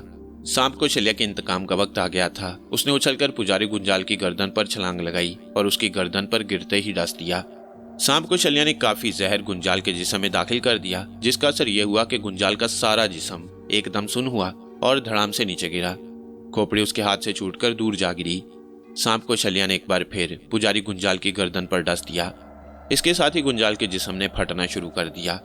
सांप को शल्या भागकर सुरंग से बाहर निकल आई। रात के अंधेरे में काली जीप दरख्त के नीचे खड़ी थी। सांप को शल्या ने इमरान को आवाज दी। वो दरख्त के पीछे से निकल आया। सांप को शल्या ने उसे बताया कि मैंने पुजारी गुंजाल को हलाक कर दिया है, अब चलो इन 2 सियापोशों से भी बदला लेते हैं। इमरान ने सांप को शल्या को उठाकर अपनी गर्दन में डाल लिया, जीप में बैठा, उसे स्टार्ट किया और अंधेरे जंगल के पेचदार रास्ते पर चलाने लगा। सांप को शल्या उसे रास्ता दिखा रही थी। 15 मिनट बाद जीप खंडर के पास आकर खड़ी हो गई। खंडर के तहखाने में सियापोश चीफ अपने साथी सियापोश के पास बैठा था। अगवा की हुई लड़की चारपाई पर बेहोश पड़ी थी। सियापोश चीफ ने जीप के बाहर खड़े होने की आवाज सुनी तो अपने साथी सियापोश से कहा, पुजारी गुंजाल खोपड़ी लेकर आ गया है। दोनों तहखाने की सीढ़ियों को तकने लगे। जब 5-6 मिनट गुजर गए और सीढ़ियों पर गुंजाल नमूदार ना हुआ तो चीफ सियापोश ने तशवीश से कहा, ये पुजारी कहाँ मर गया? दूसरा सियापोश बोला, मैं बाहर जाकर देखता हूँ। सियापोश खंडर से बाहर निकल आया और गिरती बारिश और जंगल के अंधेरे में इधर उधर देखने लगा। जीप खड़ी थी मगर उसमें गुंजाल नहीं था। सियापोश जरा आगे दरख्तों में गया तो अचानक कोई शय ऊपर दरख्त पर से उसकी गर्दन पर गिरी। उसने जोर से हाथ गर्दन पर मारा मगर इतनी देर में सांप को शल्या अपना काम कर चुकी थी। उसने सियापोश को डस दिया और सबसे पहले उस बदकिरदार शैतान इंसान की आवाज ही बंद हुई। इसके साथ ही उसका जिस्म सुन्न हो गया और वो नीचे गिर पड़ा। वो मर चुका था। इमरान उसे गिरता देखकर बाहर निकल आया। सांप को शल्या ने कहा, यह मूजी भी मर गया है, अब इस गिरोह का मकरूह चीफ बाकी रह गया है। मैं अंदर जाकर उसको भी जहन्नुम पहुंचाती हूँ। इमरान ने कहा, नहीं, उससे मिशकाली के खून का बदला मैं लूंगा, तुम इसी जगह ठहरो, मेरे पीछे पीछे आओ। इमरान ने पिस्तौल निकालकर अपने हाथ में लिया और खंडर की सीढ़ियां दबे पांव उतरने लगा। सांप को शल्या उसके साथ साथ चल रही थी। उसने दरवाजे की ओट में से देखा कि स्यापोश चीफ बेचैनी से टहल रहा था, क्योंकि उसका साथी जो पुजारी को देखने बाहर गया था अभी तक वापस नहीं आया था। वह सीढ़ियों के दरवाजे की तरफ मुड़ा ही था कि इमरान छलांग लगाकर उसके सामने आ गया और पिस्तौल तान कर बोला, स्याह दिल, स्यापोश, तेरा आखिरी वक्त आ गया है। स्यापोश चीफ स्टेन गन उठाने ही लगा था कि इमरान के पिस्तौल से एक के बाद एक 4 गोलियां निकलकर स्याह दिल स्यापोश दरिंदा सिफ्त इंसान के सीने और पेट को चीरती हुई निकल गईं। वो दोहरा होकर फर्श पर गिरा। इमरान ने ऊपर आकर 2 और गोलियां उसके सर में उतार दी। स्यापोश चीफ मर गया। इमरान ने अपनी जेब से चाकू निकालकर स्यापोश चीफ का सीना चीर डाला और उसकी पसलियां काटकर उसका दिल बाहर निकालकर फर्श पर फेंका और उसे पांव से रौंदते हुए चिल्लाया, मिशकाली, मैंने तेरा इंतकाम ले लिया है, मैंने तेरा इंतकाम ले लिया है। उस पर दीवानगी सी तारी हो गई। वो चाकू से दरिंदा सिफ्त स्यापोश के मुर्दा जिस्म को काटता चला जा रहा था। जब वो थक गया तो चाकू हाथ से फेंक कर बोला, कौशल्या, अब मिशकाली की रूह को सुकून मिल गया होगा। उन्होंने बेहोश लड़की को होश में लाने की कोशिश की, मगर वो होश में न आई। सांप कौशल्या ने कहा कि इसे उठाकर मकान में ले चलते हैं। उन्होंने बेहोश लड़की को जीप में लिटाया और जीप स्टार्ट करके अपने मकान की तरफ रवाना हो गए। अभी एक पहर रात बाकी थी और इमरान और सांप कौशल्या काली जीप समेत मकान पर पहुंच गए। रेहान जाग रहा था। वह मकान से बाहर आ गया। उसने इमरान को आते देख लिया था। उसने कांधे पर एक बेहोश लड़की डाल रखी थी। ये कौन है इमरान? इमरान ने कहा, अंदर चलो, सारी कहानी सुनाता हूँ। फिर इमरान और कौशल्या ने रेहान को बताया कि उन्होंने घिनौना काम करने वाले इंसानियत के दुश्मन स्यापोशों के गिरोह को उसके चीफ समेत हलाक कर दिया है और इस लड़की को भी बचा कर ले आए हैं। अब जब इसे होश आ जाएगा तो इसे इसके घर पहुंचा देंगे। रेहान बड़ा खुश हुआ कि इमरान ने आखिर मिशकाली के कत्ल का बदला ले लिया। उन्होंने बेहोश लड़की को चारपाई पर डालकर ऊपर कंबल डाल दिया और खुद तहखाने के कमरे में बैठकर ये मशवरा करने लगे कि अब उन्हें कौन से मिशन पर चलना होगा, क्योंकि भारत की तरफ से पाकिस्तान में तकरीबकार भेजे जाने वाले थे। रात ढल रही थी। वीरान मकान के तहखाने में बेहोश लड़की के पास इमरान, रेहान और सांप कौशल्या बैठे आपस में बातें कर रहे थे और बाहर जंगल में हल्की हल्की बारिश हो रही थी। जंगल में मौत जैसा सन्नाटा तारी था। मकान के पीछे जो उजाड़ बाग था उसमें मिशकाली की कब्र पर जो फूल पड़े थे वो बारिश में भीग रहे थे। अचानक किसी के पाँव की चाप सुनाई दी। कोई इंसान नजर नहीं आ रहा था, मगर ऐसे लग रहा था जैसे कोई चलता हुआ मिशकाली की कब्र के पास आकर खड़ा हो गया हो। फिर किसी के गहरा सांस लेने की आवाज आई और इसके साथ ही मिशकाली की कब्र की मिट्टी हिलने लगी। आहिस्ता आहिस्ता मिट्टी नीचे गिरने लगी। फिर कब्र में एक सुराख हो गया और कब्र के सुराख के अंदर से एक हाथ बाहर निकल आया। ये मिशकाली का हाथ था।